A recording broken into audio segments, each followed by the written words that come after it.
Good morning, beautiful people. I hope that you're having an amazing day. And happy Mother's Day to the beautiful mommies out there. Okay, we're going to get into a little bit of the news.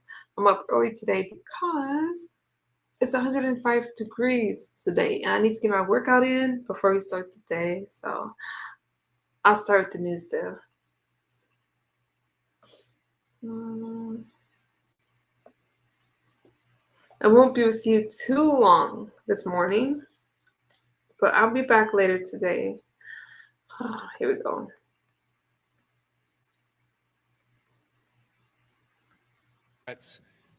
Kept the Department of Homeland shut down, yet they still wanted their backyard protected. They still wanted to make sure that their state, their constituents were secure, but yet they were willing to shut us down. When I became Secretary of Homeland, my number one focus was to get us funded. Hands down, that was my number one focus. 70–80% of my time was trying to negotiate a solution to reopen. At the end of the day, just for the sake of I actually don't even know why it would be nice, but I am. I shouldn't be, but I am. Just for the sake, I don't want to throw the guy underneath the bus right now because I don't want to do this again September 30th. But there was someone in House leadership and in House and in Senate leadership with the Democrat Party after we negotiated for almost 5 weeks with them. Went from 3 issues that they had all the way up to 9 issues. Tom Homan and I had worked every single day. That's Saturday, that's Sunday, and through the days of the week, we worked trying to come up with a solution. In fact, what we said is, and this is what we told the Democrats: listen, we will negotiate all the way up to the point to where it hurts our mission and it puts the officers' lives and families in jeopardy. After we got through 9 issues, they came back with 2 more. And I said, are you ever going to get to yes? And one of them told me in private, said, we can't get there until the primaries are over because it may cost our colleagues their job. Now, I understand politics as good as anybody. But at some point, you are elected to be a leader. And when you're putting your own career over doing what's right, meaning you're willing to put the safety of this nation at risk because you want to win an election, being in office is supposed to be an office of service, not a career. And if you're not willing to fire yourself at some point over what's right, then you should never be there. But as the president likes to say, these kamikaze Democrats will do anything to destroy our nation as long as they can find a way to get back to power. That has to stop. Kansas City, right here in Kansas City, is going to host 6 FIFA games. Now, let me just put that in perspective. Attention in the terminal, attention in the terminal. If you have football bags in the American Conference, interesting, talking about FIFA and we talk about football. Return to reclaim your property. If you left 2 black football bags in the A concourse near gate 4, please return to reclaim your property. Now you think about that, right here in Kansas City, you're going to host 6 games. That's equivalent to 6 Super Bowls in 38 days. It put our mission in jeopardy. Now, can we still deliver? Yes. Were we able to be as proactive? No, absolutely not. We had local law enforcement, not just federal, but we had local law enforcement that had MOUs signed with us that we couldn't reimburse. We haven't been able to reimburse since February. We're writing the checks now, and they knew that. We have 11 host cities hosting 78 games in 38 days. And as I said, 6 right here in Kansas City. It's the largest sporting event in the world. And leading up to it for 76 days, the Democrats want to shut us down. And one congressman right here in our own backyard, Democrat Congressman Emanuel Cleaver, I'm going to read you his quote. He said, I voted against funding for the Department of Homeland Security because I refuse to endorse an agency that's lost their moral compass. How do we lose our moral compass? We're simply enforcing the laws that Congress passed. We didn't make the laws. We didn't even make the statutes. Congress did. And if they wanted to change it, they could have. They had 2 years underneath the Biden administration with Nancy Pelosi as Speaker that they could have changed it if they wanted to. Chuck Schumer was the leader of the Senate. They could have changed it if they wanted to. No, they didn't. Why? Because if you really get down to it, it's not about enforcing the law.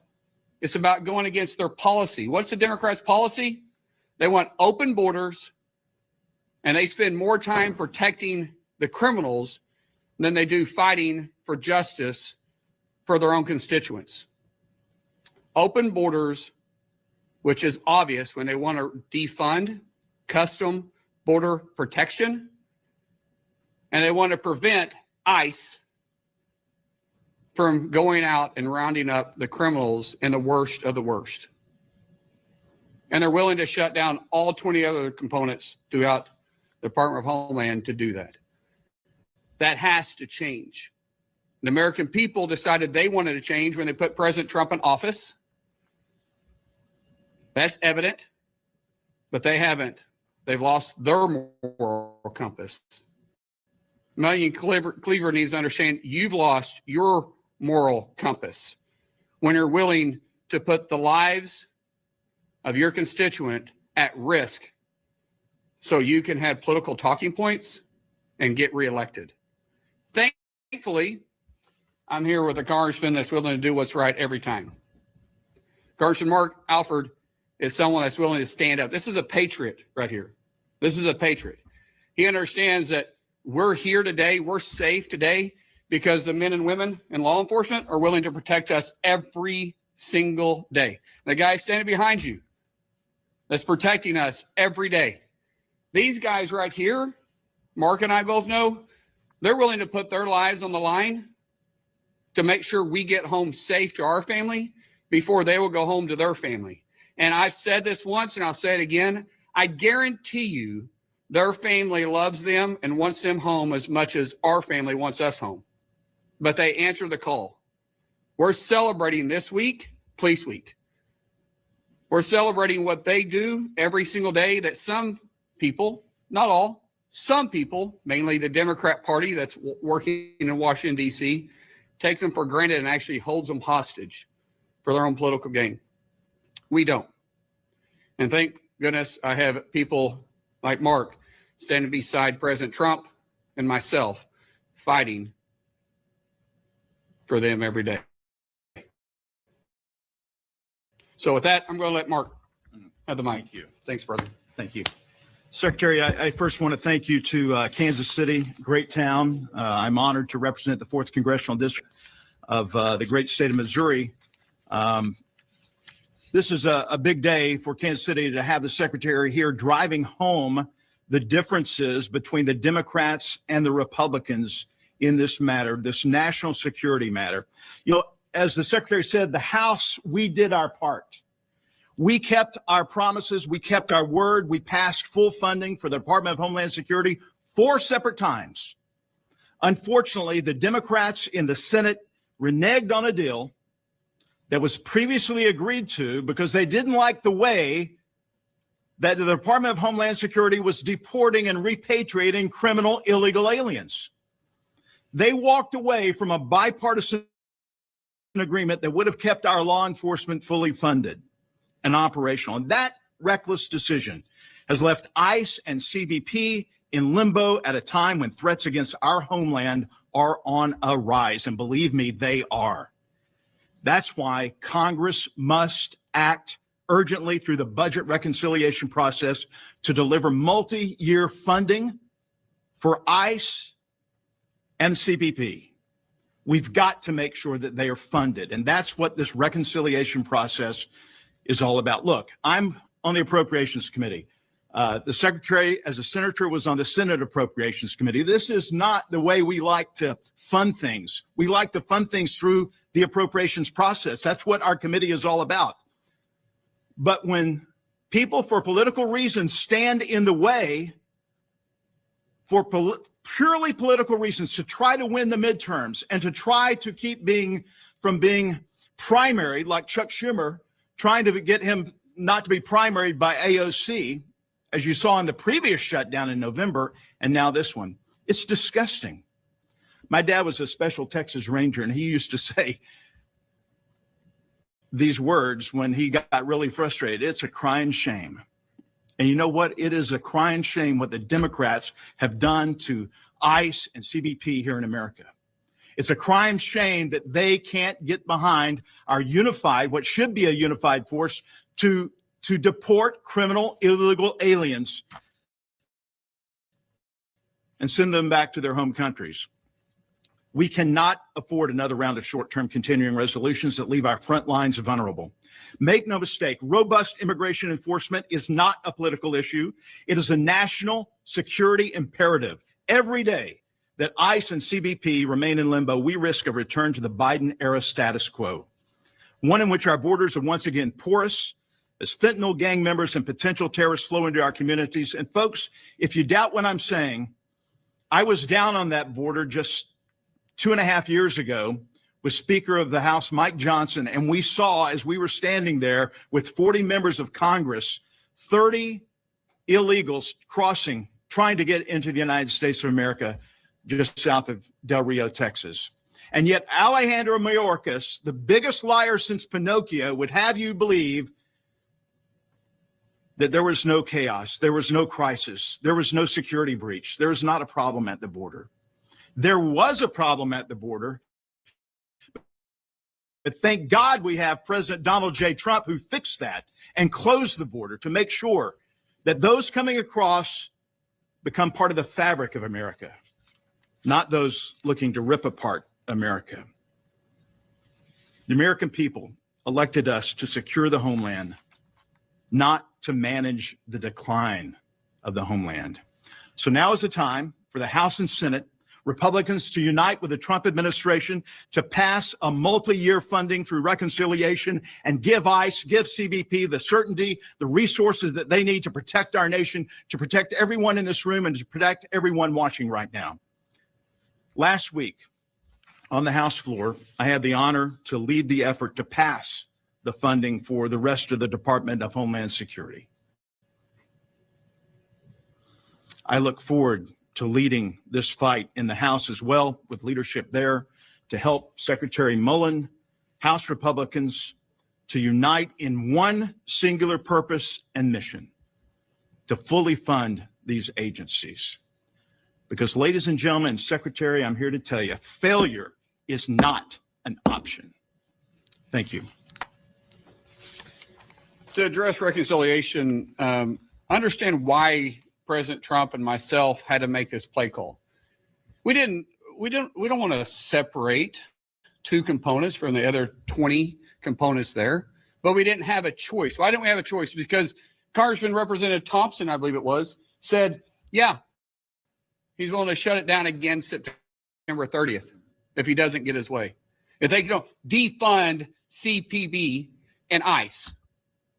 So the president and I, with a phone call with Leader Thune and Speaker Mike Johnson, as we sat in the office, said, what do we do here? If we reopen it, the Democrats are going to shut us right back down for the 5th time in a year, because we've been shut down 4 times already, if we continue to play this game.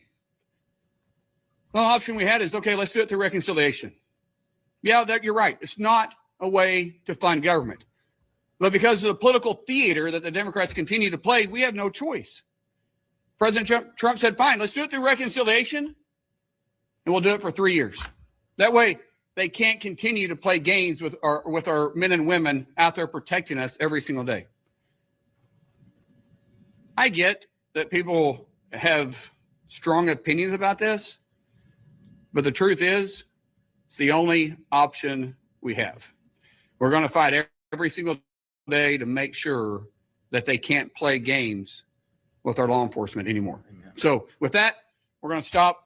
You guys have any questions? We'll be happy to answer them. If not, then I'm going to shake some more hands and go back to Oklahoma. So, yes, sir. How hard has it been, when you talk to this men and women, how hard has it been for them that they I can answer it, but I think they'd be better answer that. Sir, you want to answer that? Sure. Introduce yourself. I'm sorry. I should have done that. No problem I at am all. so sorry. My name is Mike Pfeiffer. I'm the acting director of field operations for the Chicago field office, which includes the Port of Kansas City, Missouri. We stand by at each one of our ports of entry, and we stand ready to serve. Although we may go through some difficulties, we deal with those difficulties and we move forward. We're always there for the American people, and we're always there with national security in our forefront, protecting trade, protecting America, protecting us against harmful drugs and harmful goods that are entering the country. And so we continue to do that mission. We continue to remain focused on it. Thank you. Now I'll tell you the stories that I got. Morale was low, retention was low, recruiting was almost impossible. How do you recruit somebody to come work for you when you say, hey, by the way, we're shut down for the fourth time. I can't pay you, but hey, come on, let's do this. Oh, now you have to wait for a second because we can't even put you into a class yet because the academy can't open because we're shut down. But come work for us. How do you think that's going to happen? We're trying to staff up. The Biden administration gutted CPP, Custom Border Protection. People say I say that too fast. And ICE. We're trying to build it back up. Fighting the Democrats for funding the whole time. My number one focus outside with funding is dealing with morale now. I can't tell you how proud I am to be secretary of such a great department. I mean, think about it. The greatest job in the world. I mean that outside of being president of the United States. I get to protect the homeland. And that means that I'm either going to protect the Democrats' backyard like I protect Republicans' backyard. That means I'm going to protect California, even though they got a ridiculous governor out there, just like I'm going to protect Oklahoma. I'm even going to protect New York, just like I'm going to try to protect Florida. I don't see the difference between red and blue. I see that I have one job, and it's to lead an agency that's trying to protect the homeland every single day. And you know what? They feel the exact same way. They do their job regardless of if you voted for them, if you didn't. Emmanuel Cleaver could call right now and need help, and these guys would respond. I don't even know how he could look him in the face. What else, guys? 3 years, why not longer? Was 3 years that middle ground? Well, I mean, if we needed to go 2 years, 6 months, and I think it's 23 days, we could have. The fact is 3 years is just kind of a rounding number. We just wanted to make sure we get it out of the political fight underneath President Trump, and then the next president wouldn't have to come in and immediately deal with it. So our thought process is let's make sure we take this out of the primary election and the presidential election, and that way they can't use them once again for political theater. Anything else, guys? What's the significance of this conference in Kansas City? Well, it's because of the 6 games, and it's close to Oklahoma. No, I'm kidding. It really has to do with the 6 games. It's right here in kind of in my backyard. It's 4 hours from my house, and Kansas City's. They take a lot of pride in the fact they're hosting FIFA here, and people I think overlook what ICE and Custom and Border Protection is doing because they think of it being on the border. They don't understand it's being in the heartland. Kansas City's in the heartland. These guys work here every single day. By the way, when I say guys, I mean male and female both. That's just Oklahoma for you. And so knowing it's so close to home, knowing the fact that that they're hosting 6 games, knowing that that mission was put at risk for 76 days, knowing that they're going to have to work overtime to catch up now, I just wanted to expose that. Are you expecting like an influx of immigrants during that time? Well, we have It's 5 to Secretary 7 Mullin, you million guys, not Diddy visitors Vance. that's going to be coming to the United States. So yes, USCIS, State Department, we're working hand in hand. Keep in mind, every team, 8% of the tickets are specifically for their fans. So that's even including the Iranian soccer team that's coming in. 8% of their tickets are for their fans. Most countries are bringing their own individuals in. That's why we're seeing 5 to 7 million visitors coming in. 90% of the tickets are already sold out. That means for all 78 games, 90% is sold. And the only reason why the other 10% isn't is because they're slowly rolling them out. So the other 10% will be slowly rolled out. But we know, just like the other ones, they're going to go just like that. And so, yes, there's going to be a huge influx of visitors coming to Kansas City. What else, guys? And should people expect a bigger presence by CBP? Thank you. DHS as a whole, we're going to flex pretty hard. We're asking the governors to help activate the National Guard. That way they can take care of the soft area. The thing that really worries us with stadiums is everybody remembers the the correspondent dinner with the active shooter. Thank you, Af. The active shooter Gee, barely that's made it fine. past the first line of security, and that was 2 flights of stairs up Oh, and through 2 closed doors before he could ever even made it to the ballroom to where the speech was taking place. And that's why we have layers of security put in place.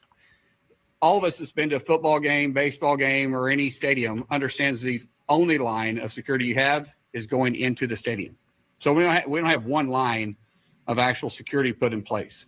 Now, TSA, our Custom Border Protection, local law enforcement, we're going to have a presence there, but we also need a soft area. That's where the fans are gathering before they go into the stadium. We need a presence, strong presence there. And we know what the National Guard does. We can see that. You can see it in Washington, D.C., where the president has had the National Guard out on the streets. You can see a change in the cities. The 7 of the safest cities in the nation are cities that cooperate with the president's plan to bring safer cities to the country and to the cities. And a lot of that has to do with the National Guard just simply walking. So their presence alone will help bring down the threat of violence in the soft area. So yes, we're going to be flexing hard and using every asset that we have. Mark, maybe this is for you. But, Sure. Have you communicated with Quinn Lucas and local government about Sure. expectations? Well, technically, this is Emmanuel Cleaver's district, but this does affect me, and it affects Sam Graves. I guess technically this is Sam Graves' district. But look, we all have a concern. I was waved in on the Homeland Security Committee about a month ago when Deputy Chief Mabry was there testifying about the need to get this $25 million that we got in the One Big Beautiful Bill, the Working Families Tax Cut. This money was to go to these cities to provide security. And it's not like you can just spend that money overnight and hire people. This takes months of planning, preparation to sign the memorandums of understanding and the contracts, to get housing for the security that's going to come from Nebraska and Texas and Colorado. So what they did was put this process in jeopardy and really put the 600,000 people who are going to be at these matches over a period of 30 or 35 days, put their safety in jeopardy. And that's what disgusts me. This did not have to be this way. We've got to make sure that DHS is fully funded. Quit putting the politics in front of our security as a nation. That's all I'm asking. And let me discuss this too. Some agencies that people don't even think about having to respond to events like this. For instance, our CISA, our cybersecurity agency, they're down 1,100 people. That's down a third of their staff because of these shutdowns. We've had 4 in 1 year. Try to have communications. They're going to be at every single match. They're going to be at every single stadium. Try to have communications without secured cyber connection. What happens if something takes place? What about our drone defense that we have to partner with other agencies on and private contractors? What happens in that case? Well, the truth is we weren't able to be as proactive and start putting those products in line because since CISA was so devastated by the shutdown, and TSA, who's taking care of 11 of the matches because they had lost a little over 8% of their workforce, we haven't been as proactive. And that's what Mark was referring to, the 25 million. We haven't been able to be as proactive on putting those positions, those safety measures in place And the first match is June 11th. The first one in the U.S. is in L.A. June 12th. That is around the corner. We have so much work to do. If it wasn't for our local law enforcement and guys and gals standing behind me like this, that wasn't willing to go out there and work for free, knowing they're going to get paid eventually, but not knowing when, and to make sure that the mission was still delivered, we would be in horrible shape. But it goes to show that our men and women that get up every single day and put the badge on, they do it not necessarily for the income. They do it because it's a calling, and we get to celebrate them all the next week. So anything else? Guys, thank you so much for your time. Appreciate them. Give these guys a thank you. Appreciate it. All right. Thank you. Thank you. Hopefully you guys get to take the rest of the day off. Thanks. Thank you. I didn't mean to put you on the spot. No problem.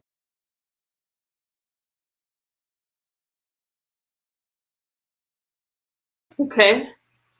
That was pretty straightforward, pretty interesting. Why are you guys talking about JD Vance? You guys, some of you in the chat don't even know what you're talking about. You don't know what you're talking about. You just talk. Vigo, thank you. Okay, let me shut up. I'm not about to, let me get off the chat. JD Vance, 2028. We'll be seeing more of him. Mark my words. Okay.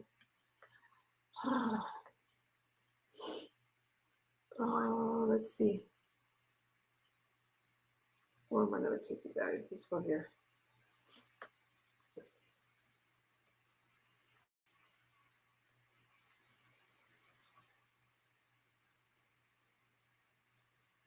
I'm not sure what JD Vance had to do with that speech, but whatever, to each their own, okay? And Trump pressuring Iran, telling Fox he thinks a deal to end the conflict could be reached within a week as U.S. negotiators await Iran's response to the latest proposal. Could come today. We'll see. Welcome to a brand new hour of America's Newsroom. I'm Dana Perino. Morning to you. I'm Bill Hemmer. Good morning at home now. Setting a course for peace, sounding positive while maintaining military pressure to try and keep the talks moving in the right direction. You got a U.S. fighter jet yesterday opening fire on an Iranian tanker trying to breach the naval blockade. It did not work, and that huge ship was stopped in its tracks at sea. Meanwhile, the president remains laser focused on Iran's nuclear program, making that very clear yesterday at the White House. This is very simple. Iran cannot have a nuclear weapon because as tough as they are, Thank you, Zach. we want to Thank keep them you. alive. We want to keep all of you alive. Iran cannot have a nuclear weapon, and they won't.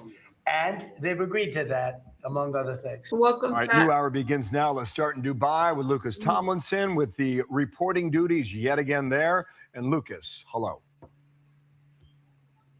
Good morning, Bill. If that Iranian tanker had been full of oil, there would have been no rudder to take out because it would have been below the waterline. It's the first time in history an F-18 Super Hornet has taken out a tanker going to guns to do it. And U.S. Central Command out with a statement about the incident saying, quote, American forces issued multiple warnings and informed the Iranian-flagged vessel it was in violation of the U.S. blockade. After Hazan, that's what the ship was called, crew failed to comply with repeated warnings. U.S. forces disabled the tanker's rudder. Hazan is no longer transiting to Iran. So the F-18 went to guns, raking this unloaded Iranian oil tanker's rudder while trying to run the blockade en route to Iran. We don't know where she came from right now. It's not the first unique kill in history. Recall that F-22 that took out the Chinese spy balloon off the coast of South Carolina a few years ago. Now, that Super Hornet launched from the 4-acre flight deck of the USS Abraham Lincoln on station in the Arabian Sea, enforcing the blockade. There are 3 squadrons of rhinos, as Super Hornets are also called, aboard Lincoln: Top Hatters, Black Aces, and Vigilantes. While top U.S. officials insist the ceasefire is holding, recall General Kane saying Tuesday, U.S. forces have come under attack more than 10 times in the past month. One day after Project Freedom was announced before scrapped, Iran fired a missile at a French-owned ship transiting the Strait of Hormuz after the French sent its only aircraft carrier through the Suez Canal and into the Red Sea. So as we await Iran's response to the American proposal to have Iran scrap its nuclear program, hand over all of its enriched uranium, and open the Strait of Hormuz, it appears China wants a piece of the negotiations, hosting Iran's foreign minister 1 week before President Trump heads to Beijing. So right now, there's more than 1,500 ships that remain stuck in the Persian Gulf, many loaded with oil and fertilizer. Typically, about 140 ships transit the Strait of Hormuz each day, Bill. Today, it's only a few hulls. Bill? Okay, Lucas, thanks. Lucas Tomlinson leading our hour there in Dubai. Thank you, sir. As the U.S. awaits a response from Tehran, Iran's nuclear program remains a key issue. Brian Hook, former U.S. Special Representative for Iran, is here. Let me just tee it up. Of course, we want all of your expertise, but this is from the Wall Street Journal editorial board on nuclear power restrictions. The president has the cards to reject a poor counteroffer as the strikes in June set back Iran's nuclear program, and the U.S. blockade has the regime on an unforgiving clock. The task in any deal is to secure full nuclear dismantlement. And I guess we are awaiting right now the Iranians to come back. It's hard to tell who we're even communicating with. Would you trust that whoever says whatever they're going to say is going to be accurate? That's a great question, Dana. With the Iranian regime, you never quite know what you're going to get. I mean, you could be sitting across from the foreign minister of a normal country, and that person could speak with authority on behalf of the government. But in this case, Abbas Araghchi, the foreign minister who you showed earlier meeting with President Xi, it's very hard to know how much power he has or influence with the supreme leader. On top of that, the Iranian regime is talking amongst themselves with pen and paper. It's taking a long time to get a response back because they're not on their cell phones, they're not in the same room. So diplomacy is taking a long time. To the point that you made, Dana, about like the Wall Street Journal, I think President Trump has amassed the economic and military leverage that he needs to get a deal to end Iran's nuclear program. And Iran now faces this choice between diplomacy or escalation. Brian, it's been reported that they would get a period of time. I don't know if it's 5 years or 10 years or 12 or 15, and I don't even know if that's acceptable or not. But there's this guy who leads the IRGC, and his name is Ahmad Vahidi. And a lot of us here in the U.S. are not familiar with him, but the former leader of the IRGC was taken out. And when you talk about the ability to communicate, it was only a month ago where a group of these leaders were together and they were hit by the U.S. and the Israelis. And they were like meeting under trees, literally. So these people don't want to get in the same room yet again because they could be the next ones to go. Would you accept a period of time on the nuclear program that would end the conflict and bring it to a resolution, knowing that window will close at some point down the road? I think what you could have is a period of time for diplomacy. Maybe it's 30 days where Iran opens the strait and there is some opportunity for both sides to get the strait open. And then during this 30-day period, you essentially, the president still maintains all of his military and economic leverage, but that you then negotiate a deal that would end Iran's nuclear program and its missile program. You were never going to get there without this kind of leverage that President Trump has created. If talking nicely with this regime worked, they would have solved it under President Clinton. Yeah. But this challenge has eluded every single president since Bill Clinton, Iran's nuclear program. So I think the president is in a great position with this naval blockade. Iran is facing an economic cliff right now. They just had massive protests with 5 million people in January that they're very worried about reigniting. And so I think if you get some period where the strait is opened and you start negotiations to end the nuclear program, that could be a very good path forward. Brian, could you just give us 30 seconds on your thoughts in regards to the meeting with Xi next week that Trump will have in Beijing? Well, Iranian oil and oil flowing through the Gulf matters a lot more to China and President Xi than it does to the United States. They have a huge stake in getting this strait open. I've always believed that there is an opportunity to work with the Chinese to have them pressure the Iranians to make better decisions.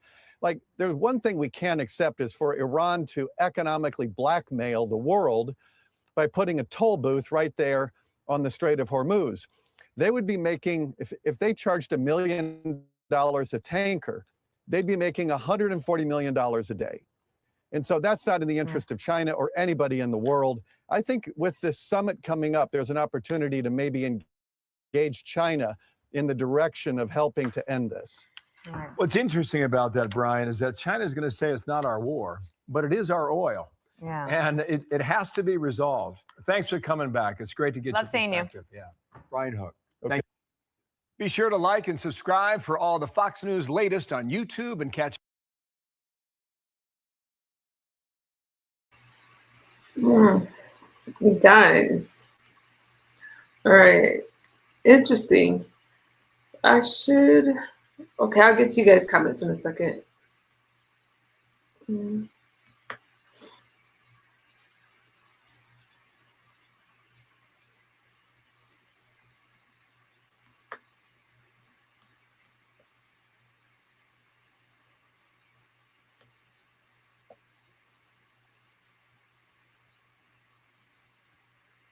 Saturday. Welcome to the program.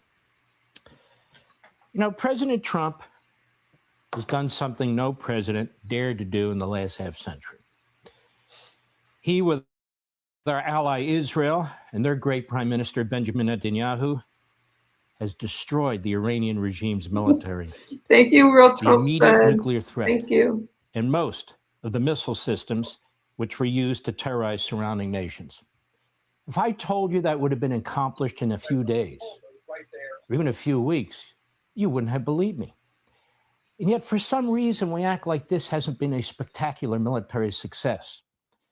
That said, the knowledge on how to develop nuclear weapons and ICBMs, along with assistance from countries like China, Russia, and North Korea, and the internal militia and security forces of Iran, seem to ensure that sometime in the future, Iran will be able to reconstruct these weapons systems, rebuild its military, and internally increase its mass murder of even the most peaceful voices of dissent. So what do you do after you defeat an enemy's military and take out the top tier of their leadership? What do you do? Because that's where we are. Well, let's first look at what we said we will not do. No ground troops. Why? Because there's virtually no political will in our country to send ground troops into Iran. And I would argue there's no need to send in our ground troops for reasons I'll explain in a moment. President Trump has not only led a historic military victory against Iran, but he has asserted control over the Strait of Hormuz, thereby controlling Iran's ability to sell its oil and choke the Iranian economy in hopes of forcing the regime to make a deal or collapse. Those are two very distinct objectives, to make a deal or collapse. So the question is, which is preferable? So let's dig into this further. If the goal is to take down the regime, two of three most important conditions have already been achieved. The destruction of virtually its entire military capacity and economic control over their economy. These are two historic successes on their own. If the goal is to get a deal, the issue is not only what kind of deal, but can the deal stick? That is, how do we know if the enemy will adhere to the terms of a deal, especially after President Trump leaves office? Well, let's look at the Iranian regime's record. Rather than recounting the scores of examples, evidence, if you will, that the regime has violated every deal it has ever signed with any international organization, any country, or any group of countries, there simply is no evidence that the regime has ever honored any deal. Even the Obama nuclear disastrous deal, which ensured that Iran would have a nuclear weapon within 10 to 12 years of its signing, was violated by the Iranian regime, even though it would hand them nuclear weapons effectively. Why would the Iranian regime violate a deal that ensures it would have nuclear weapons in a decade or so? Because it felt no obligation to adhere to any deal, and it wanted to develop nuclear weapons to break out as fast as it could. So to be clear, even a deal in which the Iranian regime would in fact be able to secure nuclear weapons was violated by the Iranian regime repeatedly and in scores of ways. Monitoring, unannounced inspections, and the like were all eventually defied by the Iranian regime. So it's important to understand the ideological mindset of who and what we're dealing with. They're not of a Western mindset. The regime has learned from past experience with our country and with the current opposition in our country from the Democrats, the media, and the radical isolationists that all they need to do is wait us out. We have an election in November, and they see that election as possible, if not likely, to change our government, at least one part of it. That is, with the election of Democrats in the House, for example, they know that that party stands for appeasement, radical pacifism, and isolationism. They've heard what they have to say. They have heard what their media have to say. And they also know that the Democrat Party will try to undermine President Trump, including his foreign policy, and especially in Iran, where the Democrats actually funded the regime and its war-making power under the Biden administration. Even more, they watch these debates over the War Powers Act, articles of impeachment against the Secretary of War, then declarations of impeachment against the president should the Democrats win the House, based in large part on what the Democrats falsely claim as constitutional and legal violations. And they claim that this is a war of choice, that it is a blunder, and that it is an illegal war. So the Iranians say, let's just hang in there. If the Democrats take the House, that's an American regime change. And if the Democrats take the presidency, wow, we're free to roll. 3 years hence, if a Democrat is elected president, the Iranian regime figures it's no longer bound by the terms of any agreement, no matter how great the terms, because it simply will not be enforced. And we won't have the stomach to enforce it militarily, will we? Will we? You have a courageous president who's taking actions, who's ignoring the polls and doing what's right for the security of this nation and the world. Unfortunately, that's rare. The Iranian regime also knows there's a Marxist Islamist alliance and presence in our country. And in fact, the Iranian regime is a Marxist Islamist ideological regime. They and their allies helped fund it in our country and around the world, and it's very loud, and it's very violent, and it has the Democrat Party by the throat. And it, along with the neo-fascist isolationists, will claim that Israel is behind any effort to enforce an agreement with Iran, and Israel is dragging us into another war. We hear it now, right? We cannot ignore the dark storm clouds of anti-Semitism that are now hanging over our country and have a strong foothold in the Democrat Party, the media, the academia, and this radical isolationism. And then there is the ideology of the Iranian regime, which, remember, is a worldwide Islamist revolution. That's its belief. Again, it is a Marxist Islamist worldwide revolutionary movement. As the Blair Institute has said, just like communism, a state was never the objective of the revolution. The organs of the Iranian state served the revolution, not the other way around. And the end goal of the revolution was never a state, it was the expansion of the revolution. The revolution does not exist to perfect the state.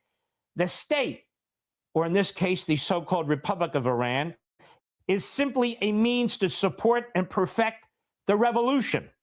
Where the two conflict, the revolution is prioritized. This is something people in the West, in our country, simply don't seem to get their heads around. They go on the failure of the administration of former U.S. President Barack Obama and the new European External Action Service, the EEAS, to properly read Iran's intentions, and their persistence in viewing Iranian political developments through the prism of Iran's relations with the West severely constrained the Western negotiating position. This is key for any deal, any negotiation. To not understand that you're negotiating with a revolutionary Marxist Islamist movement that seeks to destroy the West at all costs, at any costs, even in their own destruction, is to completely misconstrue and misunderstand what you're negotiating with and what you're up against. This is not a nation state negotiating with a nation state. It is a nation state, the United States of America, negotiating with a revolutionary ideology that seeks global dominance. And they go on to explain that these agreements with the Iranian regime do more to tie the hands of the West than the hands of the regime, which feels no obligation to adhere to any agreement with the West. And this has consequences. As an example, if we make a deal with Iran, does that mean Israel can't defend itself against Hezbollah? Are we going to have a situation where the Iranian regime survives, Hezbollah survives, and Hamas survives? Is this all being taken into consideration? Let's hope so. Okay, so you say, Mark, okay, well, what if there's no deal? Or if a deal short of the unconditional surrender that we had mentioned earlier? And if you're not going to send in ground troops to destroy the regime, well, then what are you going to do? This is where I turn to more recent history and what I call the third leg of victory. In addition to the historic military and economic actions, there must be steps taken to destroy the regime internally. After all, the Iranian regime has an elaborate police state, an internal security force that is armed and well-trained and is critical to the revolution. In fact, the regime has been importing militia from Iraq and elsewhere to reinforce its internal security force. So what do we do about this? We can't defeat it from the skies. We can't defeat it from the seas. We can't defeat it alone by economically choking them off, even though some people have suggested that. The way we have dealt with this in the past, during the Reagan administration and as part of the Reagan doctrine, as I've explained here now 3 or 4 weeks in a row, is to train and arm the people. And in Iran, you have millions and millions of people who are desperate to overthrow the regime, who are courageous, tens of thousands who have died. What other proof do they have to provide?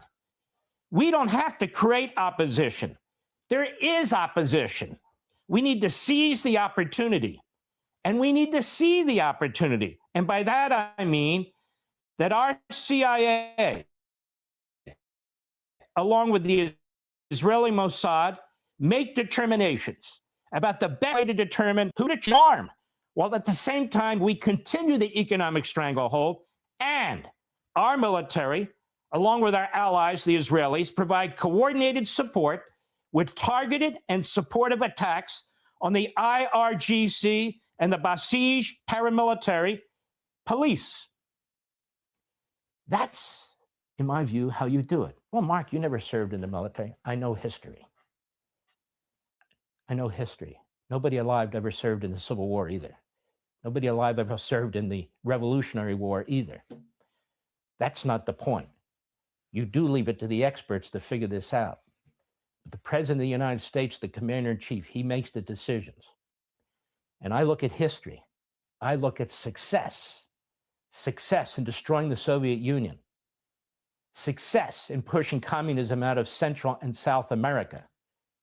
And we did this. Success in pushing communism out of parts of Africa. Success in pushing the Russians, the Soviets, out of Afghanistan. We didn't send in troops. We armed the freedom fighters, the Mujahideen in Afghanistan and others throughout the world. Why would we take this off the table? If the Kurds stole weapons, and the Kurds have been great allies of ours everywhere around the Middle East. They are patriotic, they are pro-American.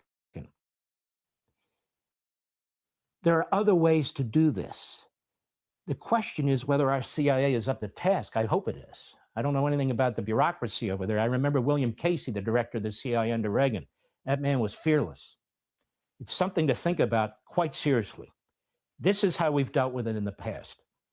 Obviously, Iran's not Afghanistan, it's not Angola, it's not Nicaragua, and so forth. But as I see it, as we have all seen, the Iranian people have been more than willing than any other people to die for their liberation. They want liberation, and I bet they want retribution against this regime for slaughtering tens of thousands of their family members and raping and torturing their young women, their daughters, their sisters, their wives, and their mothers by the tens of thousands. They just need an opportunity. They can't do it with their bare hands. But the point is this: the only certain way to ensure that the Iranian regime can never and will never spread its revolution here, in the Middle East, in Europe, or anywhere else, and all that evil and horror that goes with it, involves its elimination. No matter what President Trump does, he will be attacked by the Democrats, the media, the isolationists for his heroic actions against the Iranian regime. So I would ignore the Democrats and the media and the isolationists. They want failure. They will define success for them as our failure as a nation, because they are driven by a deranged mentality about politics and exploitation for power. They are fundamentally power hungry. We've come so far. We've made such incredible progress. Victory is in sight, in my view. There's a gentleman by the name of Efren Fard. He's an expert in counterterrorism on Iran and Middle East, based in Washington, and he writes the following in the Jerusalem Post. Moments in which internal crisis and external pressure converge at this level, he's talking about Iran, are rare, and history suggests they don't remain open indefinitely. Previous opportunities for fundamental change were constrained by hesitation, particularly at the level of international coordination, and those constraints carried consequences. The current moment presents a similar test, but with higher stakes and less margin for delay. If the regime survives, he writes, the ideology that defines the system will remain intact, along with its patterns of behavior, as a threat that cannot be managed indefinitely. Systems defined by this level of ideological rigidity and expansionism do not evolve into moderation. They persist until they are forced to change or cease to exist. The removal of this structure would not only address an immediate security challenge, but would also open the possibility for a different relationship between Iran and the region, one that aligns with the emerging framework established by the Abraham Accords. Now, to be clear, I don't have access to all the information the president has or the military and intelligence experts, but I know what I know. And I know the president of the United States, President Trump, always has the best interests of the American people at front of mind. And that will be his guiding motivation. And frankly, I could not be prouder of our president, his team, and our military. I could not be prouder of all of them. My unsolicited advice, just as a commentator, somebody who studies history, stay the course. Stay the course. But thank you to all those who've brought us to this point, where frankly nobody thought we would ever be, thanks to our president, our military, and the people around him. Be sure to like and subscribe for all the We actually got through that. Okay. Are y'all good? Good morning, Kara. Good morning. Happy Mother's Day to all the moms out there. Again.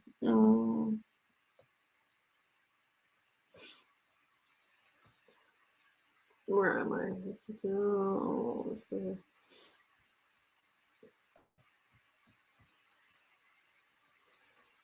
There.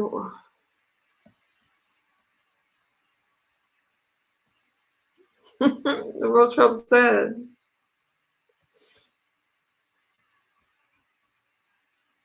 That's right, real Trump said. We are. Here you guys go. In case you missed it.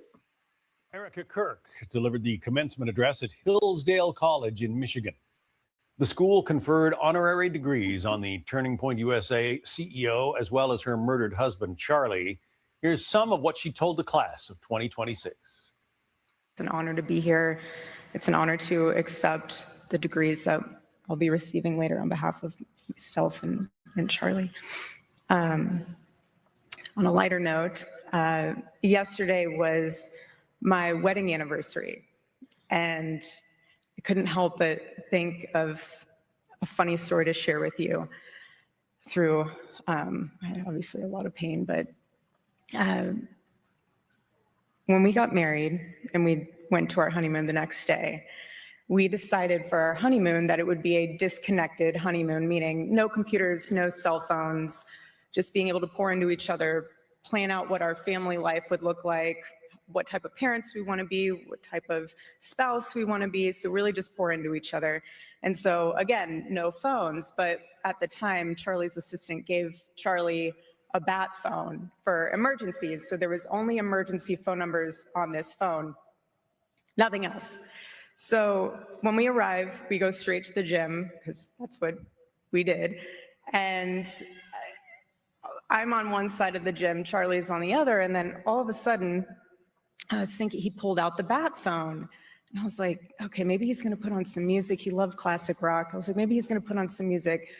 So I'm on the treadmill. He's over in the weights. And all of a sudden, I hear Dr. Arn's voice coming from the side of the room. And so I walk over to him and I was like, baby, what are you listening to? He goes, I know. He was like, I'm almost done. He's like, I have to finish just a few more lectures from Dr. Arn. I have a few more certificates I have to get from my online courses at Hillsdale. We're almost there. I can't skip him. I was like, baby, you do what you got to do. I'm here for it. But I enjoyed it because I was learning about Churchill too. When he was working out, I was working out. It was a great little bonding moment.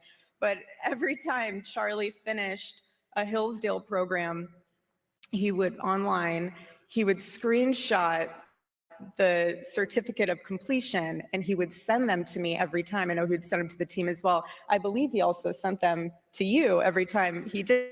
He was very proud of them and he had every right to be. Dr. Arn of Hillsdale College, where she was speaking. Charlie will be missed. Be sure. If you guys find that speech, let me know because I was trying to find it where I can share that speech with you. Rest in peace, Charlie Kirk. Rest in peace. I was listening to, hey, Jerome, thank you so much, my friend. I was listening to some clips from Charlie Kirk, and man, he'd get people upset. My goodness. But if you guys look at the comment section, sad. Where are we going? Let's switch gears a little bit. He's gangsta Scott.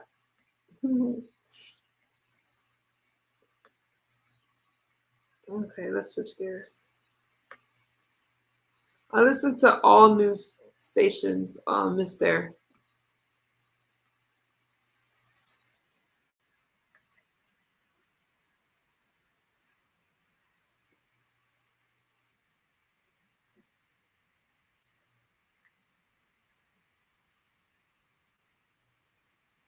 Be funded with all private donations. Now, on social media, the president just wrote that the cost has gone up because the ballroom is now twice the size and of far higher quality than what was originally proposed. CNN chief data analyst Harry Enton is here. Harry, just basic question, like how popular is the ballroom? You know, I never thought I'd be discussing ballrooms with John Berman, but here we go. It's the ballroom heard around the world. And, I recall the shot heard around the world, Bobby Thompson, 51. That was popular. This is most certainly not popular. I mean, just take a look here. Okay, privately paid. This is a privately paid. And now, of course, we're talking about potential public funds going to it for the security. Privately paid new White House ballroom. Look at this. In October of 2025, 56% opposed it, just 28% supported. Now, after all of the press that the president and Republicans have been trying to make in terms of making this ballroom popular, you know how much it's moved in terms of popular opinion? It hasn't moved at all. It's just as unpopular now as it was in October. It is 56% opposed, just 28% support. And I will note, Mr. Berman, that I have my little nugget down here, just 18% of independents support it. This ballroom is simply put unpopular. 28% doesn't seem very high.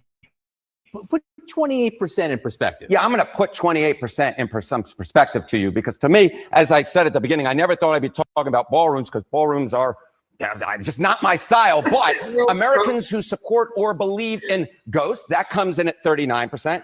How about telepathy? That comes in at 29%. And the new White House ballroom comes in below both of those at 28%. So the bottom line is this. This new White House ballroom is most certainly not popular. More Americans believe in ghosts, and slightly more, though within the margin of error, believe in telepathy. And I will note that our cameraman right now is laughing like nobody's business. So this has to do with the idea of priorities. Like, what's important to you? Where do people want to see the president put his attention? Yeah, okay. So, you know, this is all ridiculous.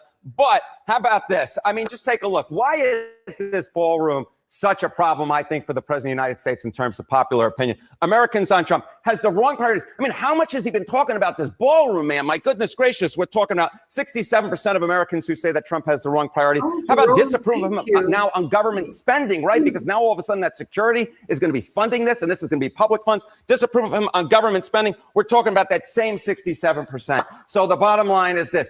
Ghosts, more people believe in ghosts than believe in this ballroom. And a lot of folks just disagree with Trump on government spending and believe he has the wrong priorities, like this ballroom. What are the prediction markets saying about whether this thing will even get done this term? Yeah, okay. So what's the chance that the ballroom is completed before 2030? It's been going down. It's been going down, Mr. Berman. The chance that the ballroom is done before 2030, according to the Calcia prediction markets, on March 1, it was 85%, but down it goes. Now it is 29%. So not only is this unpopular, but it might not even get done. It's double trouble for the president of the United States. Look, with support for the ballroom at 28%, you're hearing all kinds of Democrats saying they're going to make this an issue in the upcoming midterm elections, the $1 billion that they're now asking of taxpayer money.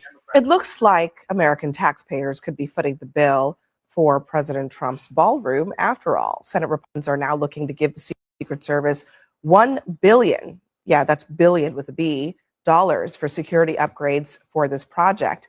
The cash tucked inside of a broader immigration reconciliation package. And the GOP is arguing that the public should bankroll some of the costs after last month's shooting at the White House Correspondents' Dinner. But that's not what Trump has been saying since he started his prized renovation project. We have no taxes. It's taxpayer free. We have no taxpayer putting up 10 cents. We did this no charge to the whatsoever. I'm paying for it. I'm paying for it. The country is not. We're donating a $400 million ballroom. Myself and donors are giving them free of charge. For nothing. It's being paid for 100% by me and some friends of mine, donors. Rich people and people are putting up the money. Zero taxpayer dollars. Brad, what in the bait and switch is this? Well, what I would tell you is if Democrats had not been willing to fund the Department of Homeland Security, not shut the government down, we would not have this reconciliation vehicle, which can be passed. Okay. The leader, Senator Thune and Speaker Johnson were not planning on doing this. There was going to be no vessel for this to happen. Democrats forced them to do this. And so now the president...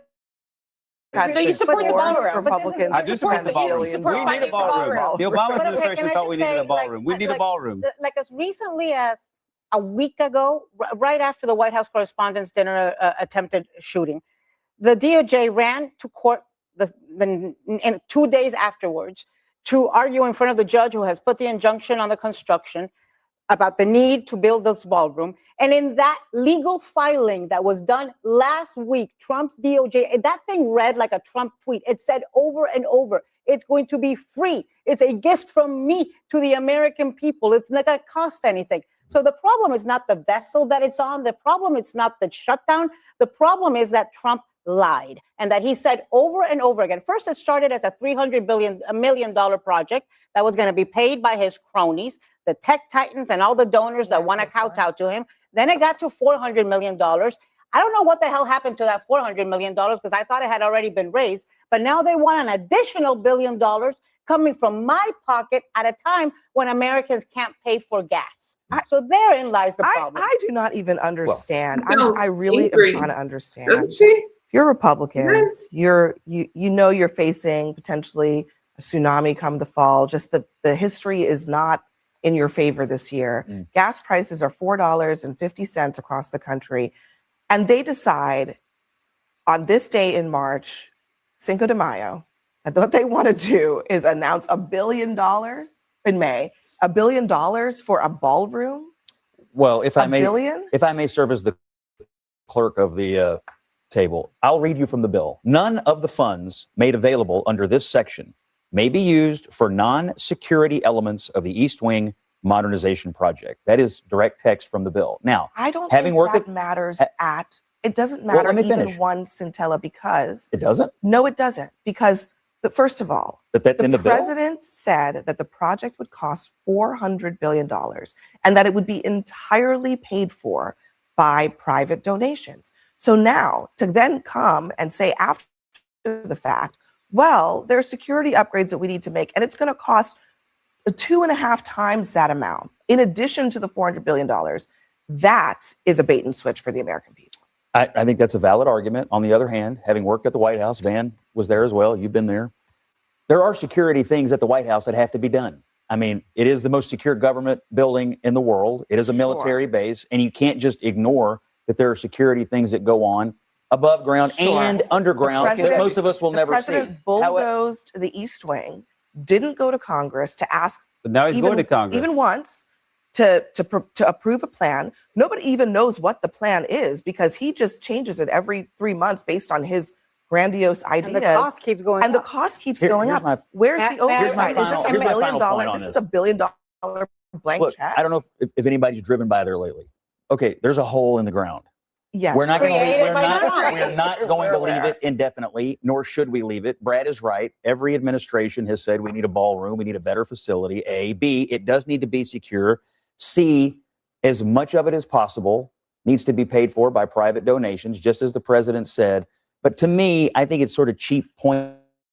We can't worry about funding to make sure that the White House is secure for the commander in chief of the United States. Let's be clear. The White House is secure. Okay, the White House is secure. What Trump wants to do is over and above that, and that might be fine. But I think there is an argument to be made that instead of after the fact, you bulldoze the thing first and then say, "Well, we can't leave the hole there. We got to fill it." But this is how the White House has always been. I mean, that's a wild thing that right now the Trump administration has been trying to prosecute the Fed chair over cost overruns for the last renovation. the last time you had a White House renovation, Harry Truman just did it, didn't ask Congress. And now the president is going to Congress. I was told 3 months ago that the problem what White House renovation are you talking about? You talking about the interior? Yes, South Portico. Okay, yeah, Yes. but and the construction on the exterior of all the right, building. we've been down this road before. Okay, there are different types of renovations. Most of the major renovations, structural renovations to the White House, have in fact been approved by Congress. That's what's about to happen. Well, hold on. There is a fund that the president has available to him to make changes, and I'm sure President Trump has already dipped into it to make the marble black and in the colonnade and to add text to the exterior of the Oval Office and all of that. There are different tranches of funds. So there are different issues at play here. And $400 million plus another $1 billion is a very different quantity of money. That's what we're talking about. Will you be okay now that it goes to the White Congress? But I guess, he did say that it was going to be free to the American people. And I assume that when he thought about his ballroom, he didn't think it was going to be insecure. He probably thought it was going to be secure. So if he wants $1 billion to make it secure for our free ballroom that he promised us, he needs to go to his billionaire friends and get another $1 billion. I don't understand why. They're busy paying for the Met Gala. All I want to say is that people aren't dumb. It's like he said he was going to give us a free ballroom. We didn't ask for it, and he didn't ask permission for it, but that's what he wanted to do. And now he's sticking us with a massive bill for it. Now, you can then say, but it's for security. Well, you should have thought about that before you started tearing down the White House. Well, I think and how much it's going to cost. The problem is, and I love you both, but you guys are getting played by this president. At the end of the day, he promised to lower costs. and he's building this ballroom. You have to sit here and defend him every single day. Gas prices have gone up. He is trying to sabotage the midterm elections. Like, this man is not doing anything to help the Republican Party whatsoever. And if I were a Republican on the Hill, or if I were sitting at this table and my Democratic president were to be doing that, I would be pissed and I would be out here and I'd be calling the White House every day saying, you know, you're about to lose us the election, but the Republican Party won't do that. And I don't understand let me ask why. you about this reconciliation bill that you love so much.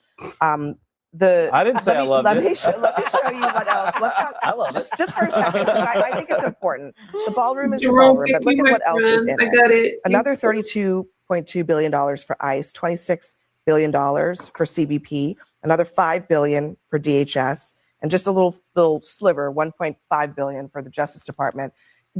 Keep those numbers in mind. Also keep in mind that nothing in this bill is paid for. So this is just adding to the deficit. Also keep in mind that last year in the big, beautiful bill, ICE's budget was basically exploded. They were given over $70 billion. To solve a mandate that the president got in the election. Let me just ask you realistically, where is all of this money going? And does one agency need to be suddenly, it's not DOD, the second largest agency in the entire country? Well, if you want to say that we should have the DHS bill and DHS funding debated and worked out in a bipartisan way, then Democrats have to drop the filibuster in the Senate and negotiate it and vote for it on the floor and offer amendments. But Democrats refuse to bring that debate to the Senate floor. They won't let the Senate talk about it. So now Republicans are going to have to do it in reconciliation. This is all those projects you mentioned, except for the DOJ, come under the Department of Homeland Security. And this is the thing Democrats are refusing to debate, to amend, to compromise. I'm not hearing you justify the budget. Well, look, the president got a mandate. It's a lot of money, and I think again, the American people are asking themselves, "Where is our money going?" Well, wait a minute. I thought it's obvious. You told us when Trump started, it was about saving money, waste, fraud, and abuse. Wait a minute. The whole thing. We're talking about a DHS budget that's now over $100 billion. Federal government employment, if federal government employees, full-time equivalent employees of the federal government is lower than it's been at any point in 20 years. They did, in fact, cut out waste, fraud, and abuse. Yeah, and they're working on it more. And now there's new waste, fraud, and abuse with this. But what they're doing is they're future-proofing it. They're basically funding it into the future so that this fight doesn't happen again while he remains the president. That's what they're doing. So one of the things that Harry loves almost as much as politics. I think after that, you guys, I see you upset in the chat, but I have to play from the political right and the political left, okay? I share both sides of the story. Let's listen to the commander-in-chief. Okay. I'll start your morning off right. Oh, shoot. Where is he at? I was going to start your morning off right, but I lost my... Oh, here it is.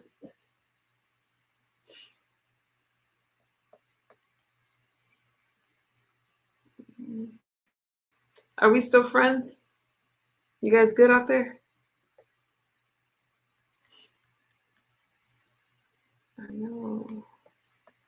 know real Trump said we're friends. Wait, here we go. All right, you guys.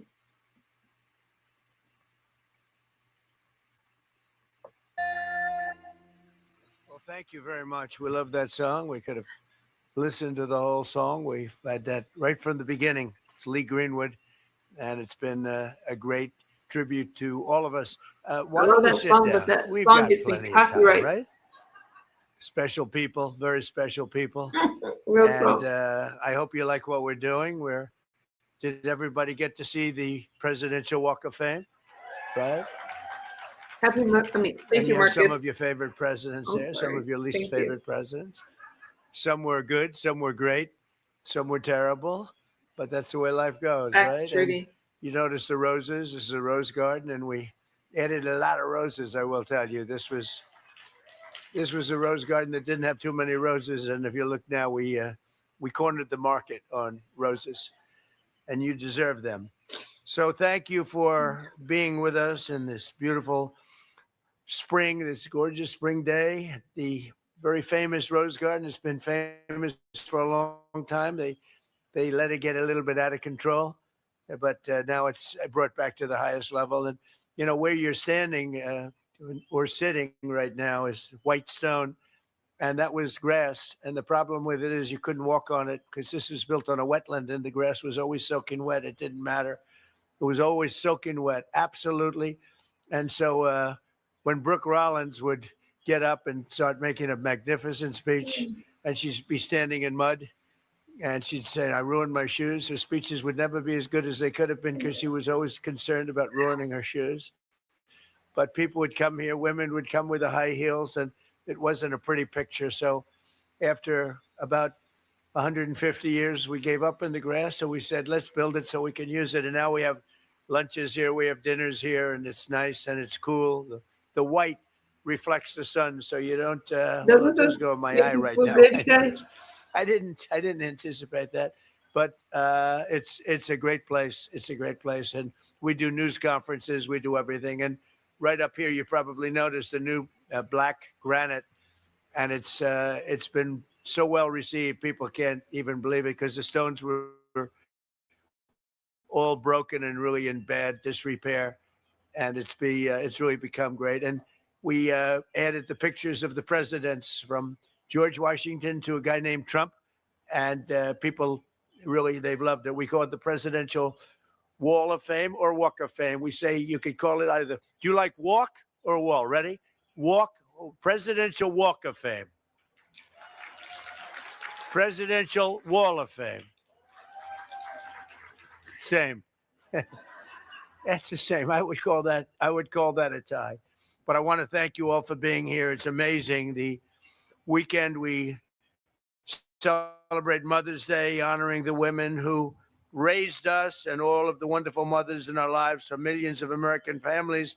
Sunday will be filled with love and gratitude and joy. Great. I had a great mother, by the way.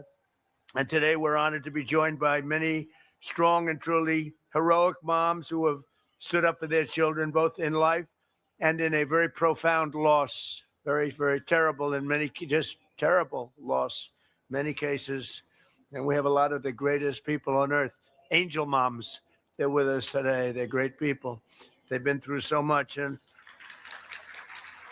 I got to know so many of you during my first days of running. I got to know you and I got to love you. But we want to thank you for being here on Mother's Day. It's one of the great days. I always think so fondly of my mother. I had a wonderful mother. Among those with us this afternoon are a number of the angel moms who saw their precious children stolen from them by the open border policies of the radical left. Open borders, I call them stupid borders, not open. I call them stupid borders by stupid people that put them there. And the migrant criminals that let them pour into our country, and bad things happened. Bad things happened. 25 million people came into our country. Many of them were criminals. Many of them were murderers. They allowed them in with their open border policy of stupidity. These incredibly brave and resilient women have turned terrible tragedy into unyielding resolve, becoming advocates so that their mothers do not have to endure the same heartache that they've felt all their lives. They've felt for so long. They've raised the most beautiful child that is taken, and they've spent so many years. In many cases, I see some of you I've known you for years, and others are unfortunately new members of that club. And I say, unfortunately, it's a sad thing. Should have never happened. Should have never happened. In their honor, we've rapidly turned the worst and most dangerous border in the history of our country into the strongest border in American history. We have no people come in during the last 11 months. We have zero. Nobody even tries to come up. You know, you used to read about the thousands of people that would pour in and they just come up in caravans. I think it was my name. I came up with it. It looked like a caravan. 25, 30,000 people pouring up. They walk through Mexico. They come from all different locations, come from all over the world, actually. But they came in through our southern border, and they'd come up and just let them walk in. They'd walk in. Nobody had any idea who they were. They were murderers. 11,888 murderers. They were allowed to come into our country. We've gotten a lot of them out. Many of them murdered more than one person. What a shame. What a disgusting shame. That people can even think that this is okay is pretty incredible. But for the past 12 months, we've had, that's been our number. And these numbers are done by people that the numbers, when I say zero, I actually mean zero. It's hard to believe, actually. But they're done by people that they tend to be somewhat on the left. So they're not going to give us a fair shake.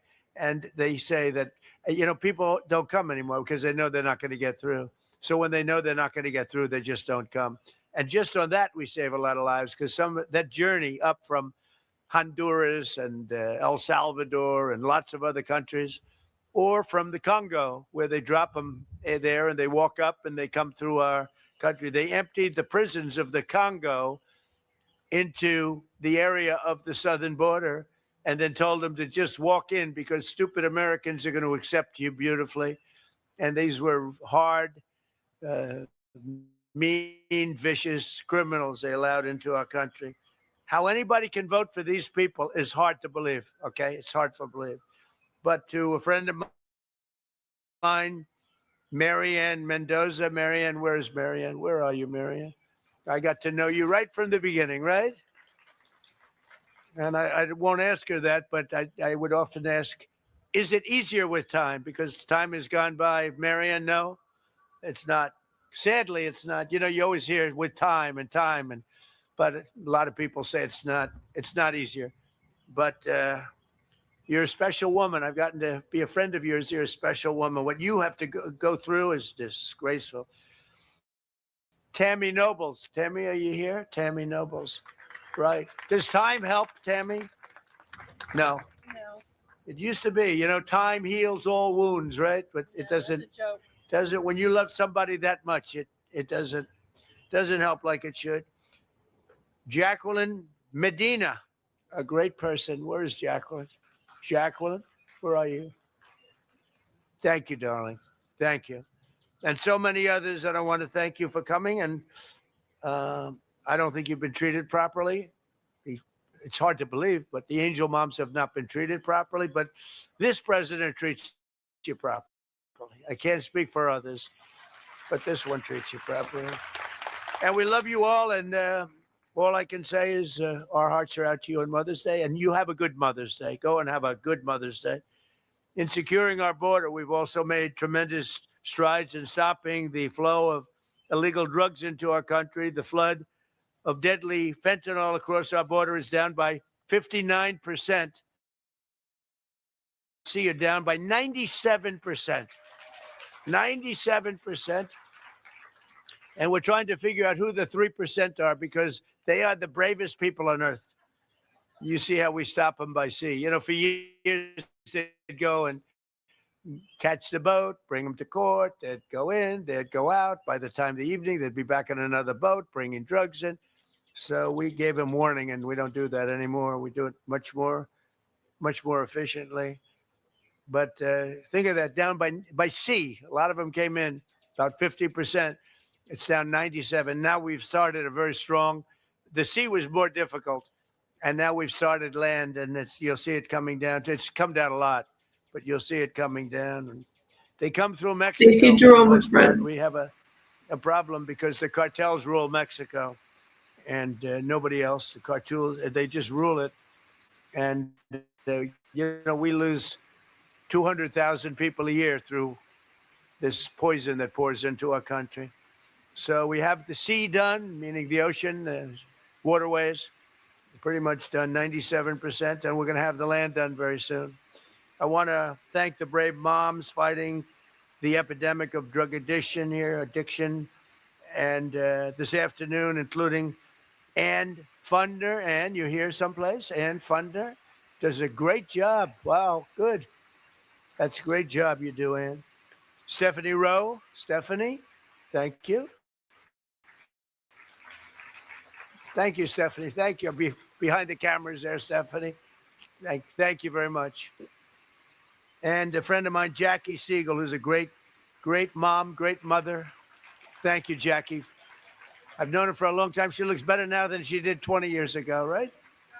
Thank you very much, Jackie. Last summer, it was my great honor to sign the Halt Fentanyl Act into law, and we'll never give up on that mission for ending the drug epidemic in America. We've come a long way, though.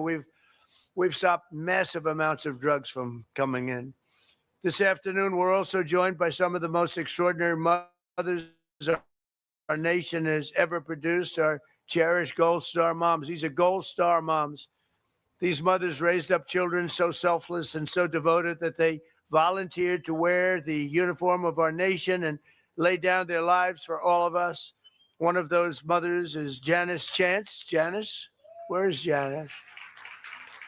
Thank you. Thank you, Janice. Hi, you look great. That's a beautiful hat. Thank you, Janice, who lost her son, Marine Captain Jesse Melton. And I heard he was an outstanding. They give me lists and they tell me about people. You know, they said that Jesse was outstanding, Janice. They have the word outstanding.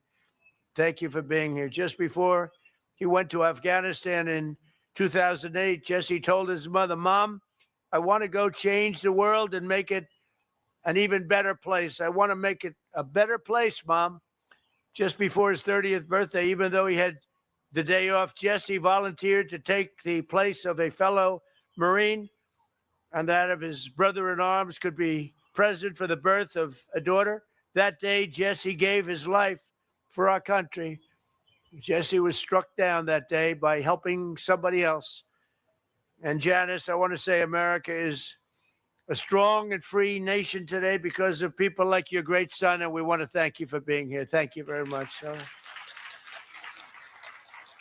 I also want to express my love for the moms with us whose extraordinary heroes gave their lives in the terrorist attack at Abbey Gate in Afghanistan. I got to know you very well, very well. And these are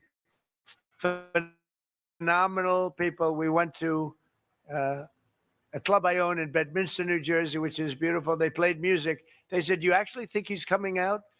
They said, "Yes." And I was going to do just to stop by and say hello. And we ended up listening to music for 4 hours on that beautiful night, looking at the sky, thinking about those wonderful people. Abbey Gate, very well known. Should have never happened. That should have never happened. That was incompetence by the Biden administration. So to Alice Lopez, you know that, right? Yeah, we know that. To Alicia Lopez and Paula Knaus, Self, Coral Brasino, and to all of the Abbey Gate moms, we're thinking of you in this Mother's Day. And again, we had you to the White House. We had you to. You're welcome, I was Brad. over at a very beautiful cemetery, as beautiful as they can be, but you know, it's a sad occasion. We went over and we paid our respects, but we lost great people that day. We shouldn't have lost any people that day. Gross incompetence. This Mother's Day, we're thinking of all of those incredible moms, and we're doing everything in our power to support them and millions of other mothers all across America. And we're blessed to have many wonderful mothers serving in this administration, including Secretary of Agriculture, Brooke Rollins, who's doing a phenomenal job. Thank you very much.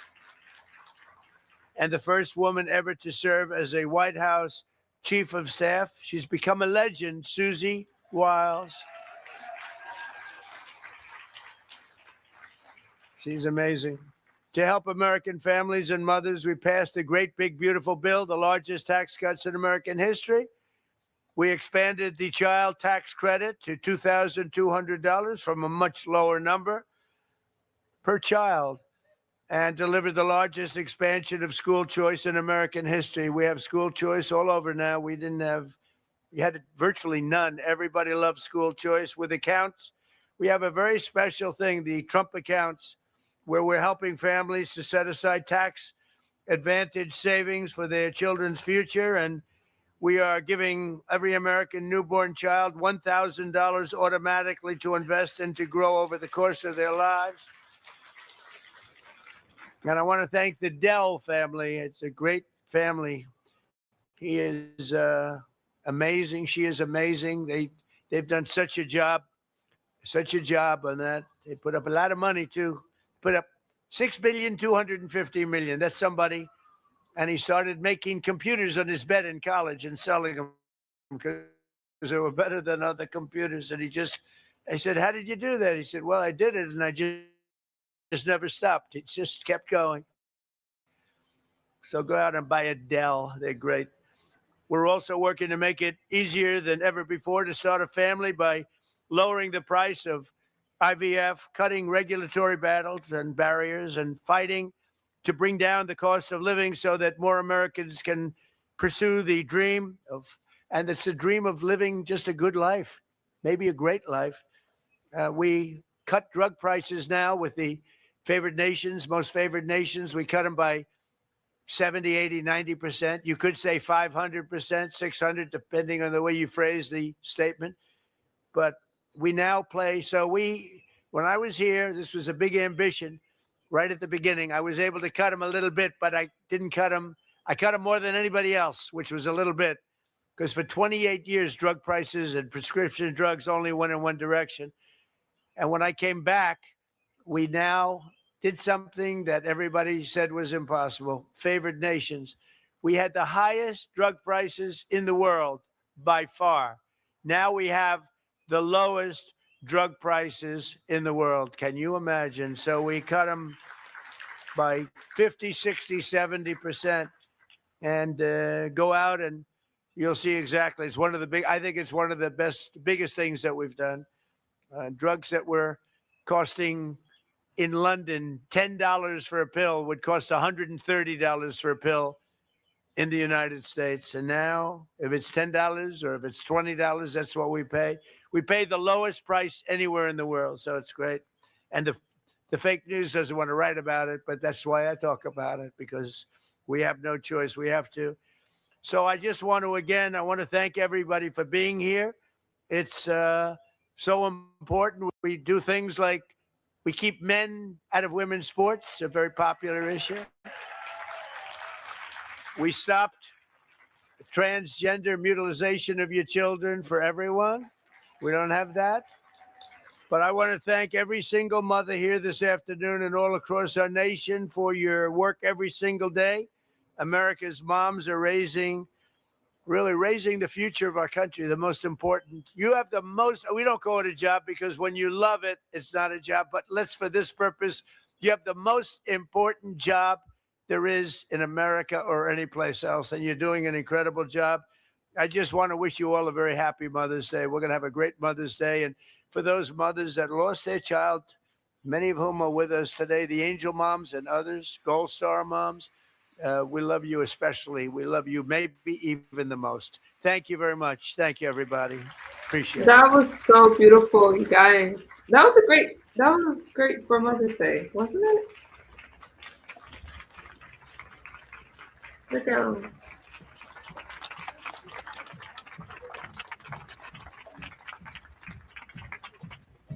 Thank you, everybody. Let's get a little music. We need music.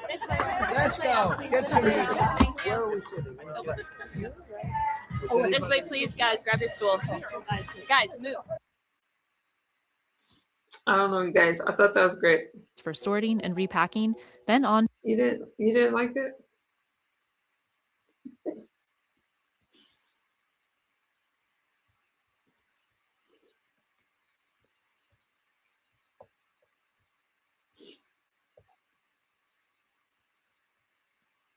All right, this just came in. Let me share this with you. I'm sorry.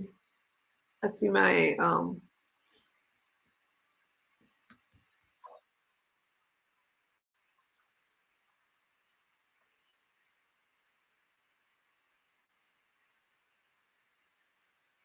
oh shoot.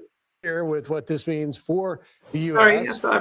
Former Deputy National Capabilities to the region. Here with what this means for the U.S. Former Deputy National Security Advisor Steve Yates joins us. Steve, good morning. Thank you for joining us. We're now waiting, and Trey Yingst, our correspondent, has been reporting that, any day now we could get a response from Iran. But now the UK getting into the Strait of Hormuz picture. What do you make of all of this? Well, first, good that they will put some capability into the fray. Freedom of navigation used to be central to British extended national interest. Maybe this is one of the fruits of King Charles's visit with President Trump, where the UK now, unlike with Prime Minister Starmer to date, is looking at constructive ways to be a part of the right side of this. Thank you, Chris. And really, the Strait of Hormuz, getting that open, free flow, especially from the non-Iranian ports, has to be front and center as a highest priority for the president, but also for our allies around the Gulf. And it seems, Steve, that really every country should be in on this, insofar as this is a freedom of navigation issue, as you mentioned, but Iran is trying to essentially claim sovereignty over an international waterway.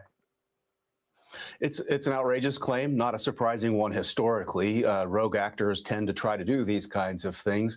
And it's an important point that's been muddled in the information warfare that Iran has been, sadly, a little bit good at doing. And it's that we have been pinning in their ports.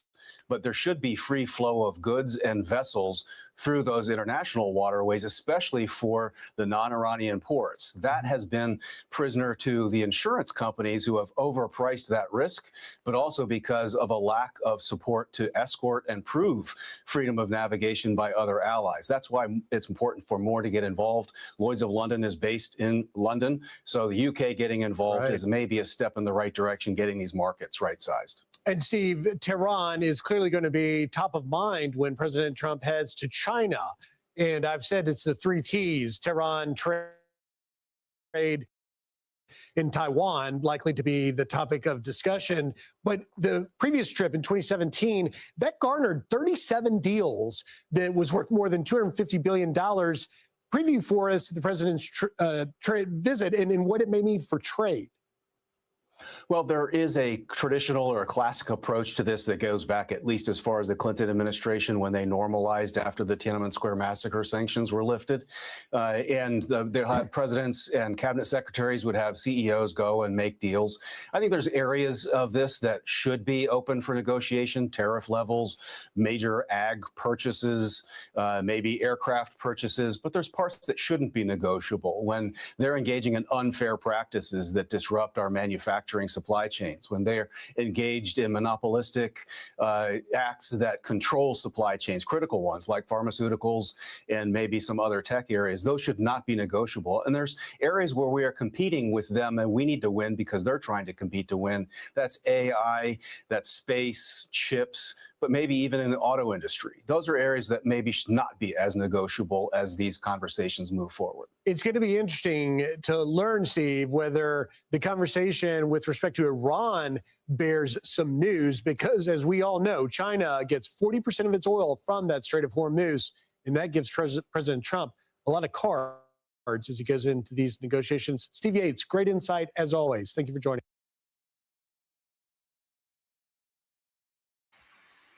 That was interesting.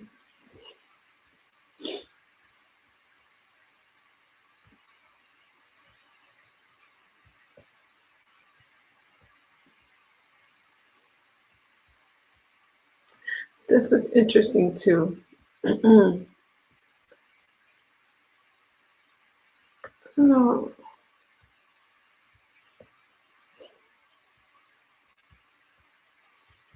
Now we're going to move to the Middle East because a British cargo ship has been attacked off the coast of Qatar as the Trump administration waits for Iran's response to their latest peace or negotiation proposal. This, of course, as Secretary of State Marco Rubio and Special Envoy Steve Witkoff meet with Qatar's prime minister. Chief Foreign Correspondent Trey Yingst is live in Tel Aviv with the very latest. Good morning, Trey.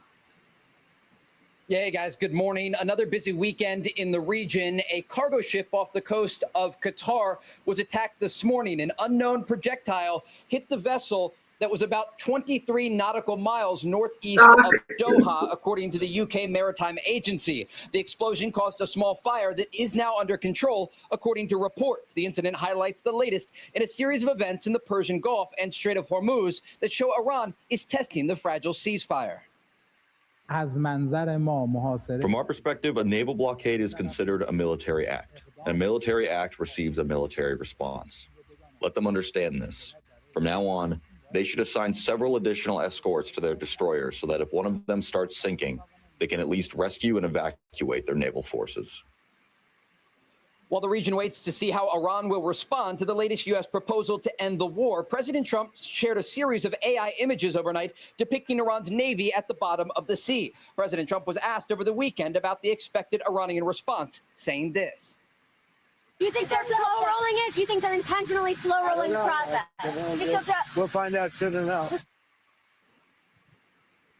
We also know there are reports this morning in Kuwait about Iranian drones over the country's airspace, another indication Iran is continuing their attacks against Gulf countries. Guys? So Trey, we heard Friday night that we may get an indication from Iran. That obviously hasn't happened. It didn't come yesterday. You alluded to the president there in your report, but what's our timeline? Do we think that there may be some sort of signal from Iran today, tomorrow, this week, before the president goes to China? Yeah, the Iranian response is expected any day. Both President Trump and Secretary of State Marco Rubio have indicated that Iran is expected to respond soon to the U.S. memorandum, a 14-point plan that would lead to intense negotiations to end the war. President Trump has been very clear, though, Iran cannot have a nuclear weapon and they cannot have a military nuclear program. And that is drawn out in this agreement that the Iranians either have to sign, according to President Trump, or the bombing campaign against their country will resume. And so there are still tense moments across the region because not only the United States, but also the country of Israel remains on high alert, understanding that if a deal isn't reached, we're probably looking at a scenario where the United States and Israel resume to a bombing campaign against Iran. Can I just ask you this, Trey, really quickly? Obviously, here domestically, there is an inertia toward finding some sort of a solution to this. I'm curious what your experience has been in Israel. Do you get the same sense that they want hostilities to end, or is your sense that the government there in particular wants to keep this going as long as it takes to squelch this regime completely?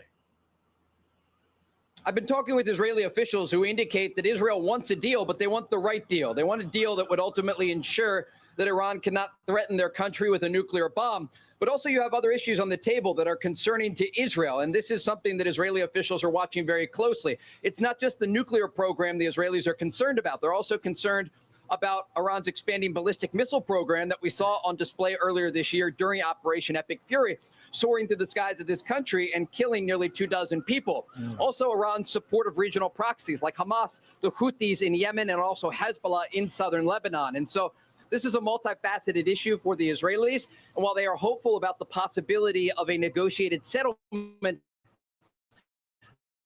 that would ensure their country is not going to come under future attack from Iran, they're also prepared for the possibility that this negotiation doesn't happen. We should also note, reports indicate over the weekend that the Qatari prime minister was in Miami, meeting with Secretary of State Rubio and Special Envoy Witkoff to try and determine if there are other things that can be done to push this agreement across the finish line. But again, if that doesn't happen, we are looking at a scenario where likely there will be more military activity across the region. Yeah, well, that, of course, Trey, is the complication of going into a war like this with a partner, because just naturally you're going to have different goals. President Trump, of course, wants to do, as you said, make sure that they don't have a nuclear weapon, but he also has domestic issues he needs to take care of ahead of the midterm election, which is clearly very important. And then you have Israel, who has much longer term goals. And some people have some sources I've had have said that they have killed more Iranian leaders than probably we should have in terms of leaving hardliners in place and having killed some moderates, which makes it more difficult to negotiate. So there's that complication. I want to talk about another complication, which is China. So we have this trip coming up with China, and the president wants to be as strong as possible going into this visit. Here is Secretary Rubio talking about China's relationship with Iran. Watch.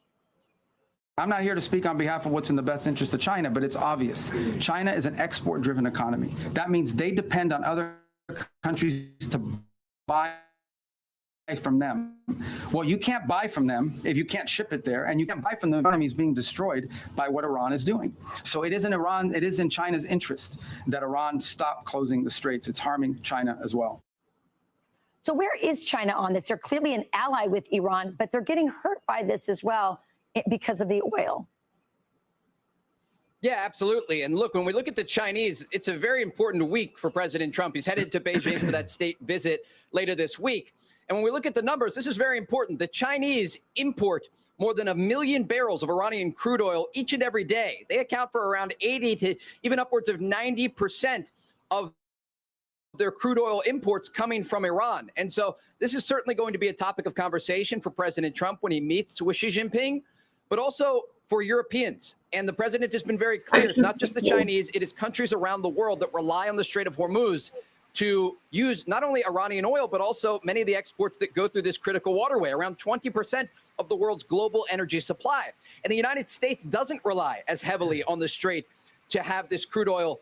And they have other places, Texas, Louisiana, and the ability to use domestic crude oil production. And so it raises real questions about if European counterparts are going to look at this visit and what comes out of these conversations between President Trump and his Chinese counterpart about getting more involved in ensuring that this critical waterway is secure, because President Trump and Secretary of State Marco Rubio have been very clear. The United States isn't going to indefinitely be the body that is basically providing security for this waterway. And despite the fact that we saw those U.S. strikes late last week, the United States is going to look to other countries around the world who use the Strait of Hormuz and the Persian Gulf to more directly get involved in this effort to ensure that the Iranians are not threatening the global energy trade. Good insight there. Great Trey stuff. Yanks, live in Tel Aviv. Trey, thank you very much. Yes. Be sure to like and subscribe for all the Fox News latest on YouTube and catch full shows streaming now on Fox One.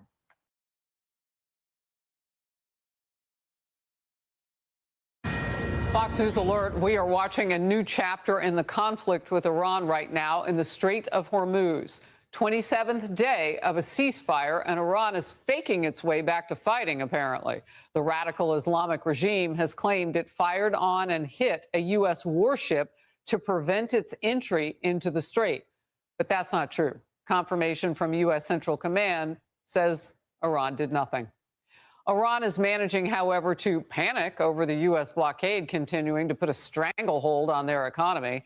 I'm Harris Faulkner. You are in the Faulkner Focus. President Trump says the U.S. Navy is now guiding commercial ships through the Strait of Hormuz in what he calls a humanitarian mission that helps everybody. Project Freedom. CENTCOM says they have successfully escorted 2 U.S.-flagged merchant vessels through the waterway so far. And the president posted, the ship movement is merely meant to free up people, companies, and countries that have done nothing wrong. They are victims of circumstance. If in any way this humanitarian process is interfered with, that interference will, unfortunately, have to be dealt with forcefully. Iranian officials then warned U.S. forces to stay out. An Iranian military leader said that any foreign armed forces would be, quote unquote, attacked if they intend to approach or enter the strait. Here's Fox News senior strategic analyst, General Jack Keane. There are ship merchants and owners who are willing to move their ships through the straits. We'll see if that actually happens. The Iranians, of course, are going to be doing what they can to stop that from happening, talking to them, intimidating them, coercing them. And the Iranians, once we do start moving ships through, will retaliate. It's likely they're going to try to penetrate. If they are unable to penetrate, and we think we're pretty comfortable that that'll be kept to a minimum. And coming up, retired Vice Admiral and former Deputy Commander of U.S. CENTCOM, Robert Harwood. Let's begin with correspondent Brian Yennis, who is in Tel Aviv, Israel. Brian.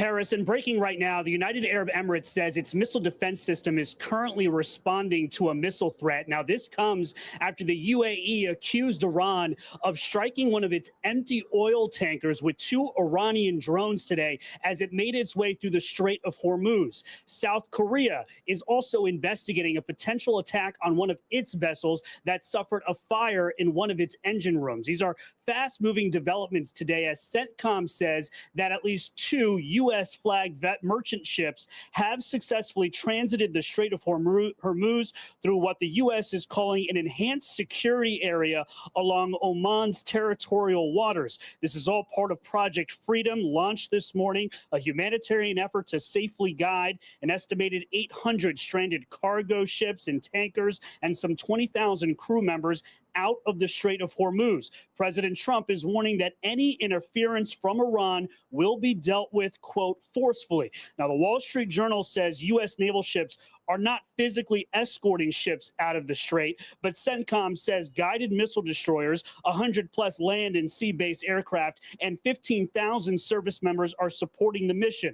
Meantime, Iran claims the Strait of Hormuz is theirs. The head of Iran's military unified command saying, quote, "We warn that any foreign armed services, especially the aggressive U.S. Army, will be attacked if they intend to approach and enter the Strait of Hormuz." U.S. Treasury Secretary Scott Bessent responded this morning on Fox.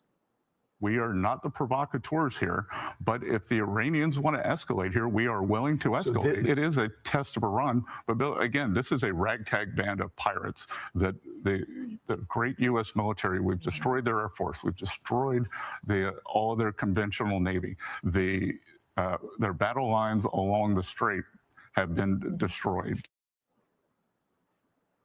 And this is worth repeating. CENTCOM says that Iranian state media reports that it struck a U.S. naval ship with 2 missiles is simply not true. CENTCOM Admiral Commander Brad Cooper will be addressing reporters in a phone call at noon today,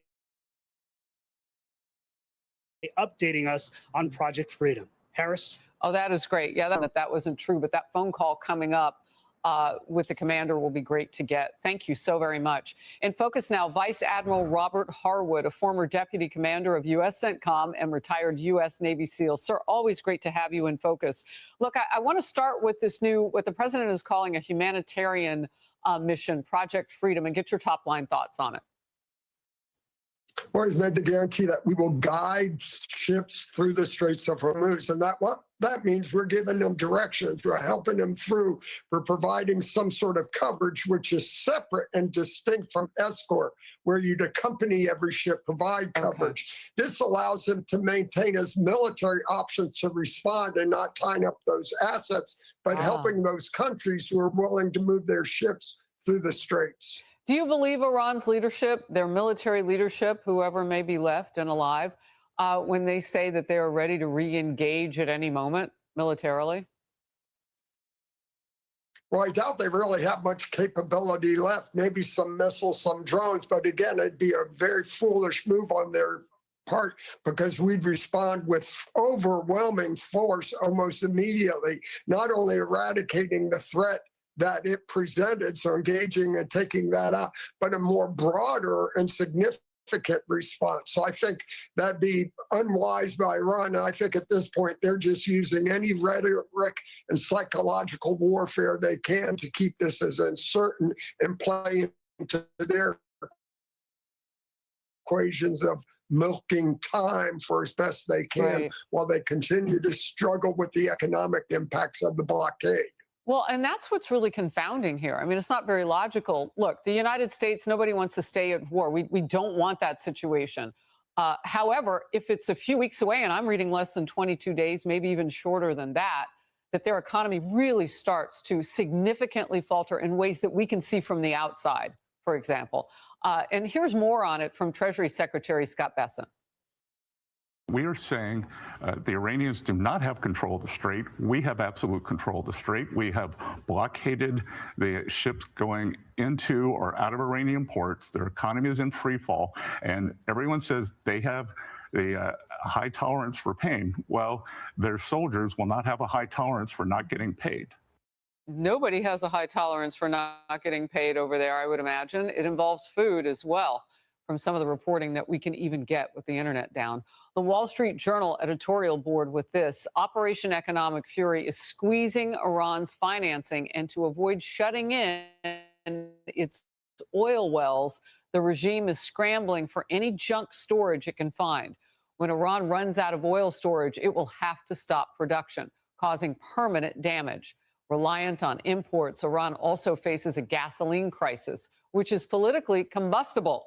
While Trump critics say Iran can hold out forever because it withstood sanctions in the past, the situations aren't comparable at this point. Iran has already lost some 40% of its GDP in 2 months. Wow, Vice Admiral, that's a lot. Very painful, but here's the problem.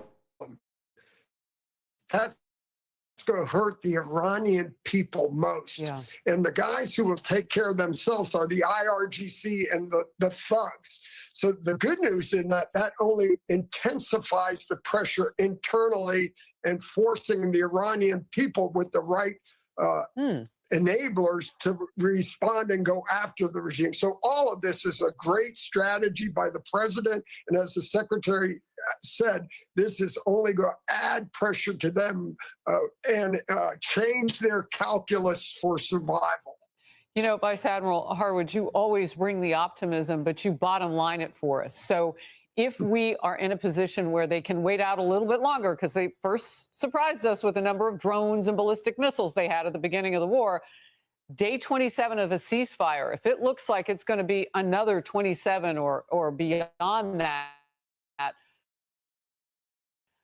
in terms of days, do you advocate now, as you have in the past, just finishing this militarily?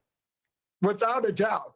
Timing's irrelevant to me. We have to finish this. The president invested a lot of capital and time on this. So you want to realize return on your investment. And that means an end state with the government that renounces the Islamic Revolution and all these programs they have, the nuclear program, the missiles, the control of the straits. We've got to ensure at the end of this conflict that no longer exists. Last quick question. Do we need our friends in NATO? Are they still friends? This is a big conversation going on right now internationally. Well, they're always going to be friends, but their interests are at stake. And it just astounds me that they don't want to be a part of this because the end state is so substantial for them.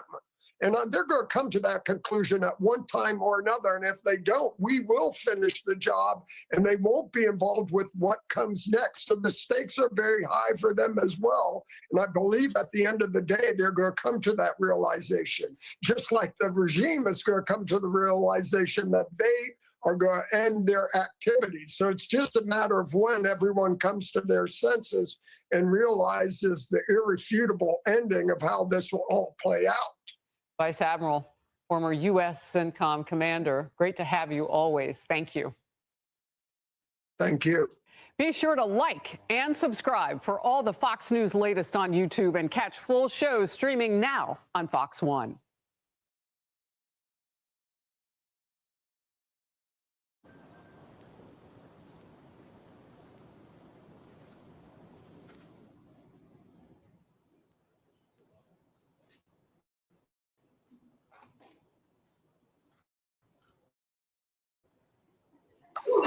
Things we have about 7 more minutes.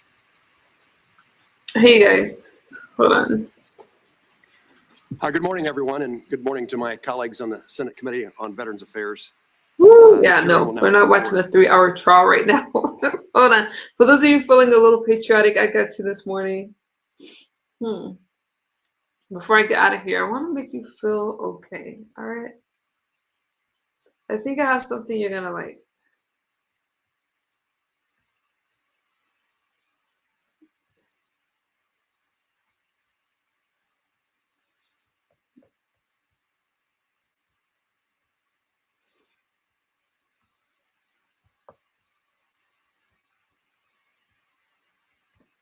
We celebrate 250th anniversary of our country, and it's our nation's founding. It's a big deal. On June 14th, we're going to have the UFC and the biggest fight they've ever done by far. Then we have Roger Penske, who's going to have a big Championship Indy around the Capitol. That's going to be in August.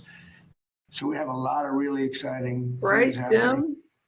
So America is celebrating its 250th birthday, and we're doing it in style with major events throughout the country, including a UFC fight, a great American state fair, and even an IndyCar race. This week, Amtrak unveiled the Freedom 250 Acela train. It's wrapped in red, white, and blue. And next Sunday, America gives thanks to God with rededicated 250 at the National Mall. On May 17th, I invite you to join us on the National Mall for Rededicate 250. Let us gather in unity to give thanks for 2.5 centuries of freedom and to rededicate our future as one nation under God. Joining us now is Ambassador Monica Crowley, U.S. Chief of Protocol and the Trump administration representative to Freedom Good morning, 250. Ambassador, thank you so much for joining us. Great to be here. You just told me you're going to kick off this rededication event. It's one of several. And I want you to talk about that. But first, I want to ask you, assuming this position, getting involved with this 250, is there any other president we've ever had that would be putting this much effort into making sure that we appreciate our country and its heritage? And there's any other president that could have made it happen? Absolutely not. Not like President Trump. Yeah. What an absolute gift it is to have President Trump in office now to celebrate America's semi-quincentennial or 250th birthday. And, he jokes about bringing the Olympic Games and the FIFA World Cup in his first term, which is all going to happen now in his second term. And he jokes about 252, but he can't quite take credit for that. But he has promised the American people the most momentous, brilliant, and exciting celebration in our exceptional nation's history. And that is exactly what we're going to deliver. Ambassador, I want to talk to you about UFC. All right. This is going to be a first-time thing, right? And it's gonna make a lot of waves. Tell me about the preparation for that, and give us some insider information into how this is going to go down. Yes, well, all of the events surrounding America 250, and you can go to freedom250.org for all of the information about what's happening nationally as well as state by state and in your neck of the woods. The first event, as Joey mentioned, is going to be Rededicate 250. That is the national prayer event on the National Mall next Sunday. I will be kicking that off. To be followed on June 14th, which is Flag Day and also the president's birthday, by this extraordinary UFC 250 fight. They're going to begin building the octagon on the South Lawn, Tommy, in a few short weeks. And we're expecting tens of thousands of people to come out for that 250 fight on the South Lawn. It is going to be extraordinary, once in a lifetime opportunity for everybody to come out and see that fight. And then following July 4th, in August, we are going to have another one-of-a-kind sporting event, which is the IndyCar 250 race around the nation's capital, Constitution Avenue, Independence Avenue. It is going to be blockbuster. It's so good to see you, first of You all. too, guys. You just sort of jumped past July 4th, which is the big one. That is the actual, birthday party. DC puts on a show on the 4th of July. I feel like this one's going to be the show on steroids. What can you tell us? This is going to be the show of shows because, of course, to Joey's point, we have Donald Trump as president, and he does everything the biggest and the best. And he really promised from the day he became president in the second term that he was going to put on the greatest show to celebrate our exceptional country. So on July 4th, of course, there are going to be celebrations all across the country. But the two big pillars will be here in New York City, an international naval review of tall ships from 30 plus countries are sending tall ships plus modern naval vessels as well, starting in New York Harbor, going up the Hudson River. And then at night, of course, New York and all cities are going to celebrate. In fact, all cities around the world are going to celebrate. But in our nation's capital, we are going to do the biggest, grandest fireworks display in the history of the world, in addition to nighttime programming with headline performances. And I can't divulge any of those big acts yet, but that is all coming. And of course, it's going to be a salute to America with the president. So many fantastic individuals who helped to make this nation so special. Monica, I feel like your, Ambassador, I feel like your job is just the most fun in Washington. There are a lot of fun things going on. I didn't know about the Indy thing around the Capitol. That's awesome. There's a ballroom being built. There's, the fireworks. We're gearing up for the 4th of July. You were talking about things all across the country. What can we expect all across this nation as Americans want to join in on this 250-year celebration? Well, the president also promised the golden age. So all of the things that we're talking about celebrating America's exceptionalism, our shared patriotism, and really kind of a renewed sense of civic pride. That's what all of these events are all about. And for those in the audience who can remember 1976, the bicentennial, you may not remember the specifics about that day or where President Ford was or what he said to the country, but you do remember how you felt. It was this indelible sense of American patriotism. And that's what we're trying to recreate this year for our 250th. So in addition to the big national events, Molly, there will be state-by-state events, and every city is going to have their own celebration. So again, freedom250.org is the central place to find out all of the details. Ambassador Monica Crowley, thank you so much for joining us. You said you were bragging about these 250 years to the king last week, so just keep doing what you're doing. We appreciate it. Well, I'm hustling all world leaders to come and help us celebrate, whether here or in their own countries, and most of them have agreed. Cool. You're welcome here anytime. Thank you guys so much. Be sure to like and subscribe for all the Fox News latest on YouTube.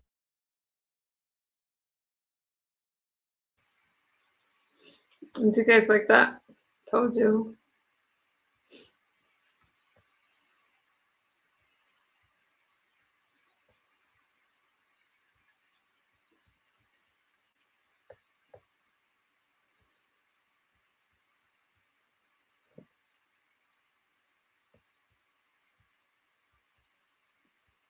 Overnight from the cruise ship linked to a deadly hantavirus outbreak after arriving off the coast of the Canary Islands. At least 17 Americans are among those that are being evacuated as officials race to keep the virus contained. Chanley Painter here with the latest. Chanley. Hey, good morning. So the 140 passengers on board the hantavirus-plagued MV Hondias are now disembarking in groups by nationality via small boats of up to 10 people. This after the cruise ship arrived in the Canary Islands off the coast of Africa a few hours ago. The World Health Organization is reassuring people on the island that there's no risk to the public, and Spanish health officials say the passengers all remain asymptomatic. While none of the current passengers have tested positive for the hantavirus, the outbreak did earlier kill 3 people on board, while several others tested positive. So now the remaining passengers and crew are leaving the ship after undergoing health screenings. And once off the ship, they will be bused to the airport for flights to their home country. This is, again, not like COVID. We've handled outbreaks like this before. I think in 2018, there was an outbreak in the United States. My message to the American people is, please don't worry. This is, again, a dynamic type of situation. And the goal is for all of the repatriation flights to take place on Sunday and Monday. We do know that there's a weather system that's coming in, and I think they want to do all of the repatriation before that comes through. 17 Americans on the ship will now be flown to Nebraska, where they will be monitored by a CDC team. And currently 6 states are monitoring cruise passengers who previously disembarked the ship. And the outbreak of the rodent-borne illness sparked global concern over a possible wider spread when the weeks-long Atlantic cruise spiraled into a nightmare after it departed Argentina in March.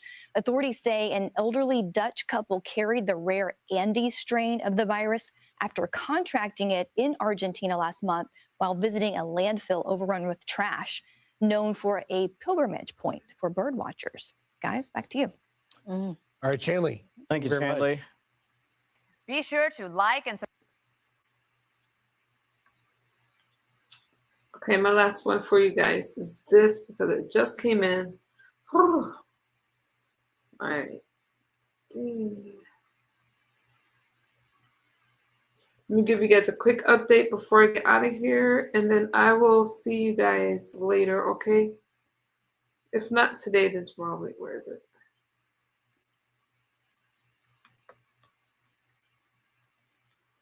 Depending on what we're doing for Mother's Day, you guys, I don't know if I'm going to be back tonight or I'll be back in the morning, but I got you. Here we go. Straight to Chief Foreign Correspondent Trey Yanks. He is live in Tel Aviv with the latest. Trey, tell us what is happening in this high-stakes negotiation and appeal to Iran.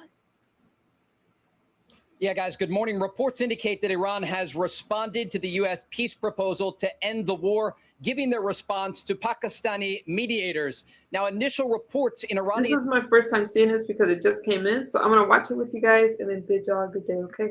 State media indicate their response focuses on ending the war and ensuring security in the Strait of Hormuz. There is no mention of Iran's nuclear program, a key agenda item for the Trump administration. Now, this comes as we're also tracking reports of a cargo ship that was targeted off the coast of Qatar earlier today. We understand an unknown projectile hit the vessel that was 23 nautical miles northeast of Doha. That, according to the UK Maritime Agency, the explosion caused a small fire that is now under control, according to reports. The incident, though, highlighting the latest series of events in the Persian Gulf and Strait of Hormuz that show Iran is testing the fragile ceasefire.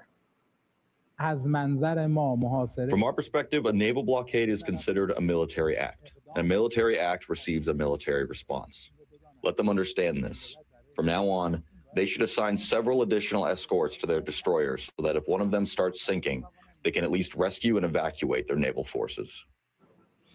With the region waiting to see the details of this Iranian response, President Trump shared a series of AI images overnight depicting Iran's navy at the bottom of the sea. President Trump was asked over the weekend about the expected Iranian response, saying this. Do you think they're slow rolling it? Do you think they're intentionally slow rolling the process? We'll find out soon enough. This hour, we're also tracking developments of Iranian drones over both the UAE and Kuwait, an indication Iran is continuing its attacks against Gulf countries. Guys? Yeah, Trey, so this response coming, do we know who is sending this? Is this coming from Khamenei or Parliament? Who's sending this message? What can you tell us about what's happening inside Iran? What's interesting is late last week, Iranian President Masoud Pezeshkian indicated for the first time publicly that he had met directly for more than 2 hours with Iran's new supreme leader, Mojtaba Khamenei. And there was also an interesting post from state media this morning, and I want to pull it up for you. It's from a top reporter inside of Iran saying Lieutenant General Abdullahi, in a meeting with His Eminence Ayatollah Sayyid Mojtaba Khamenei, presented a report on the preparedness of Iran's armed forces, encompassing the Army, the IRGC, law enforcement, security, and border guard forces, the Ministry of Defense, and the heroic Basij.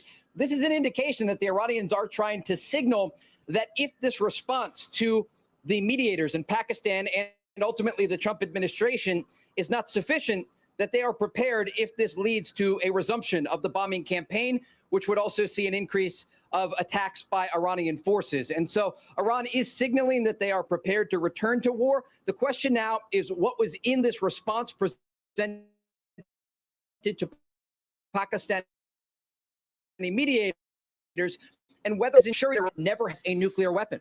Trey, let me ask you about the Israeli response. Obviously, because we're just getting information that it was sent to Pakistani mediators, they may not have all the information.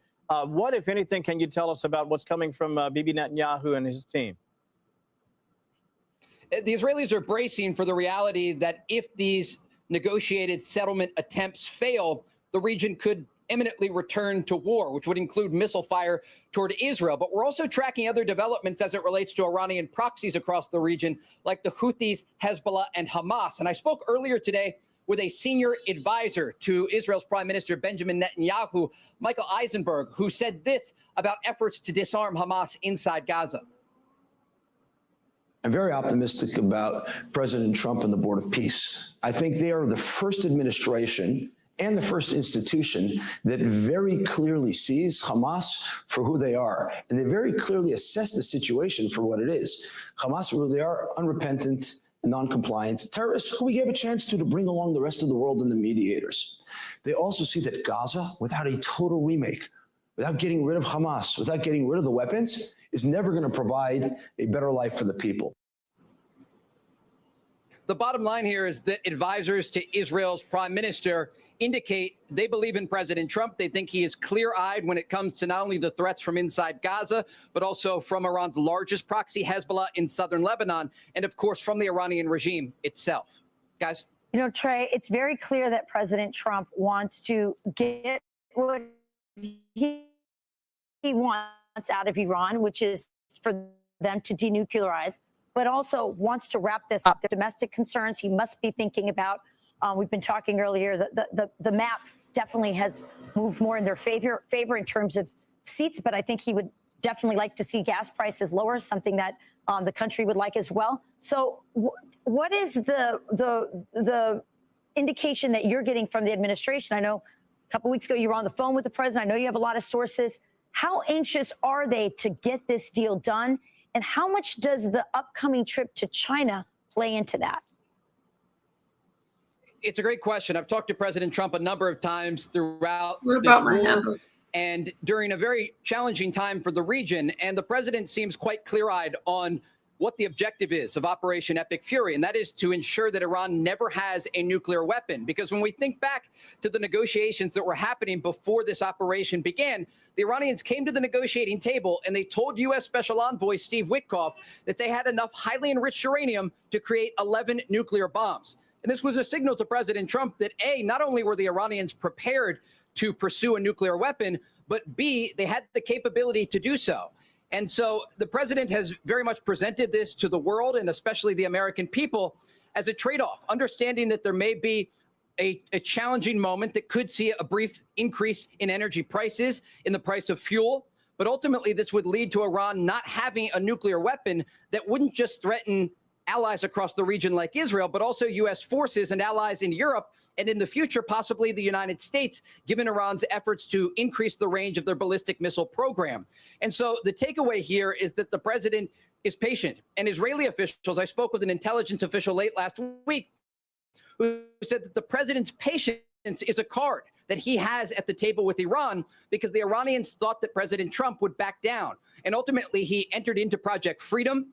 He was able to block Iran's ports and put new pressure economically on the regime that is forcing the Iranians to respond to these efforts of peace by the Trump administration. So what would a deal have to entail or include in order for this to be a win and enough for President Trump to end this?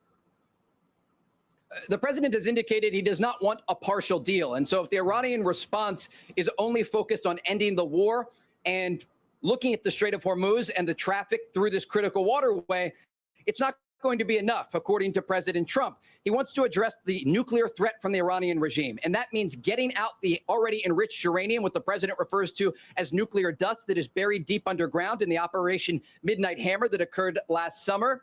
That enriched uranium is still there. Also ensuring that the facilities to enrich uranium are dismantled, and then ultimately getting that enriched uranium out of Iran and pledging that the Iranians will never resume a military nuclear program.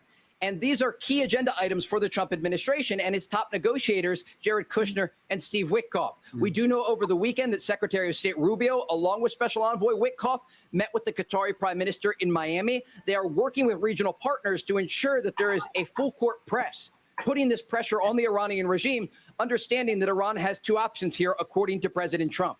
Either they sign on the dotted line or the war is going to resume. All right, Trey Yingst. Awesome. Great Thanks, update. Trey. Thank you so much for that. Thanks, buddy.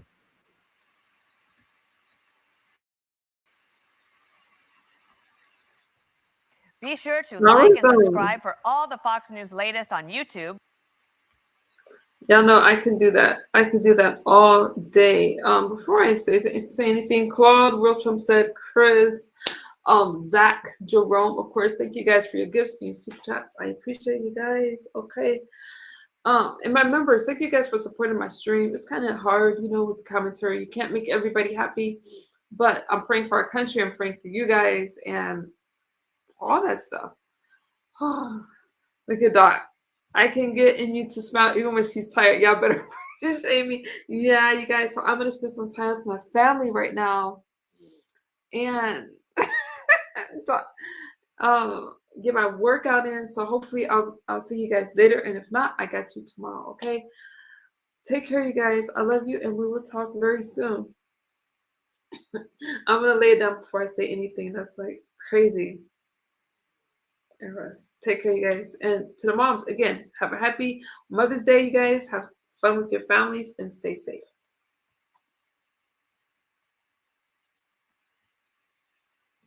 Real Trump said, thank you so much. You're just ride or die. Appreciate you, Doc. Bye, you guys.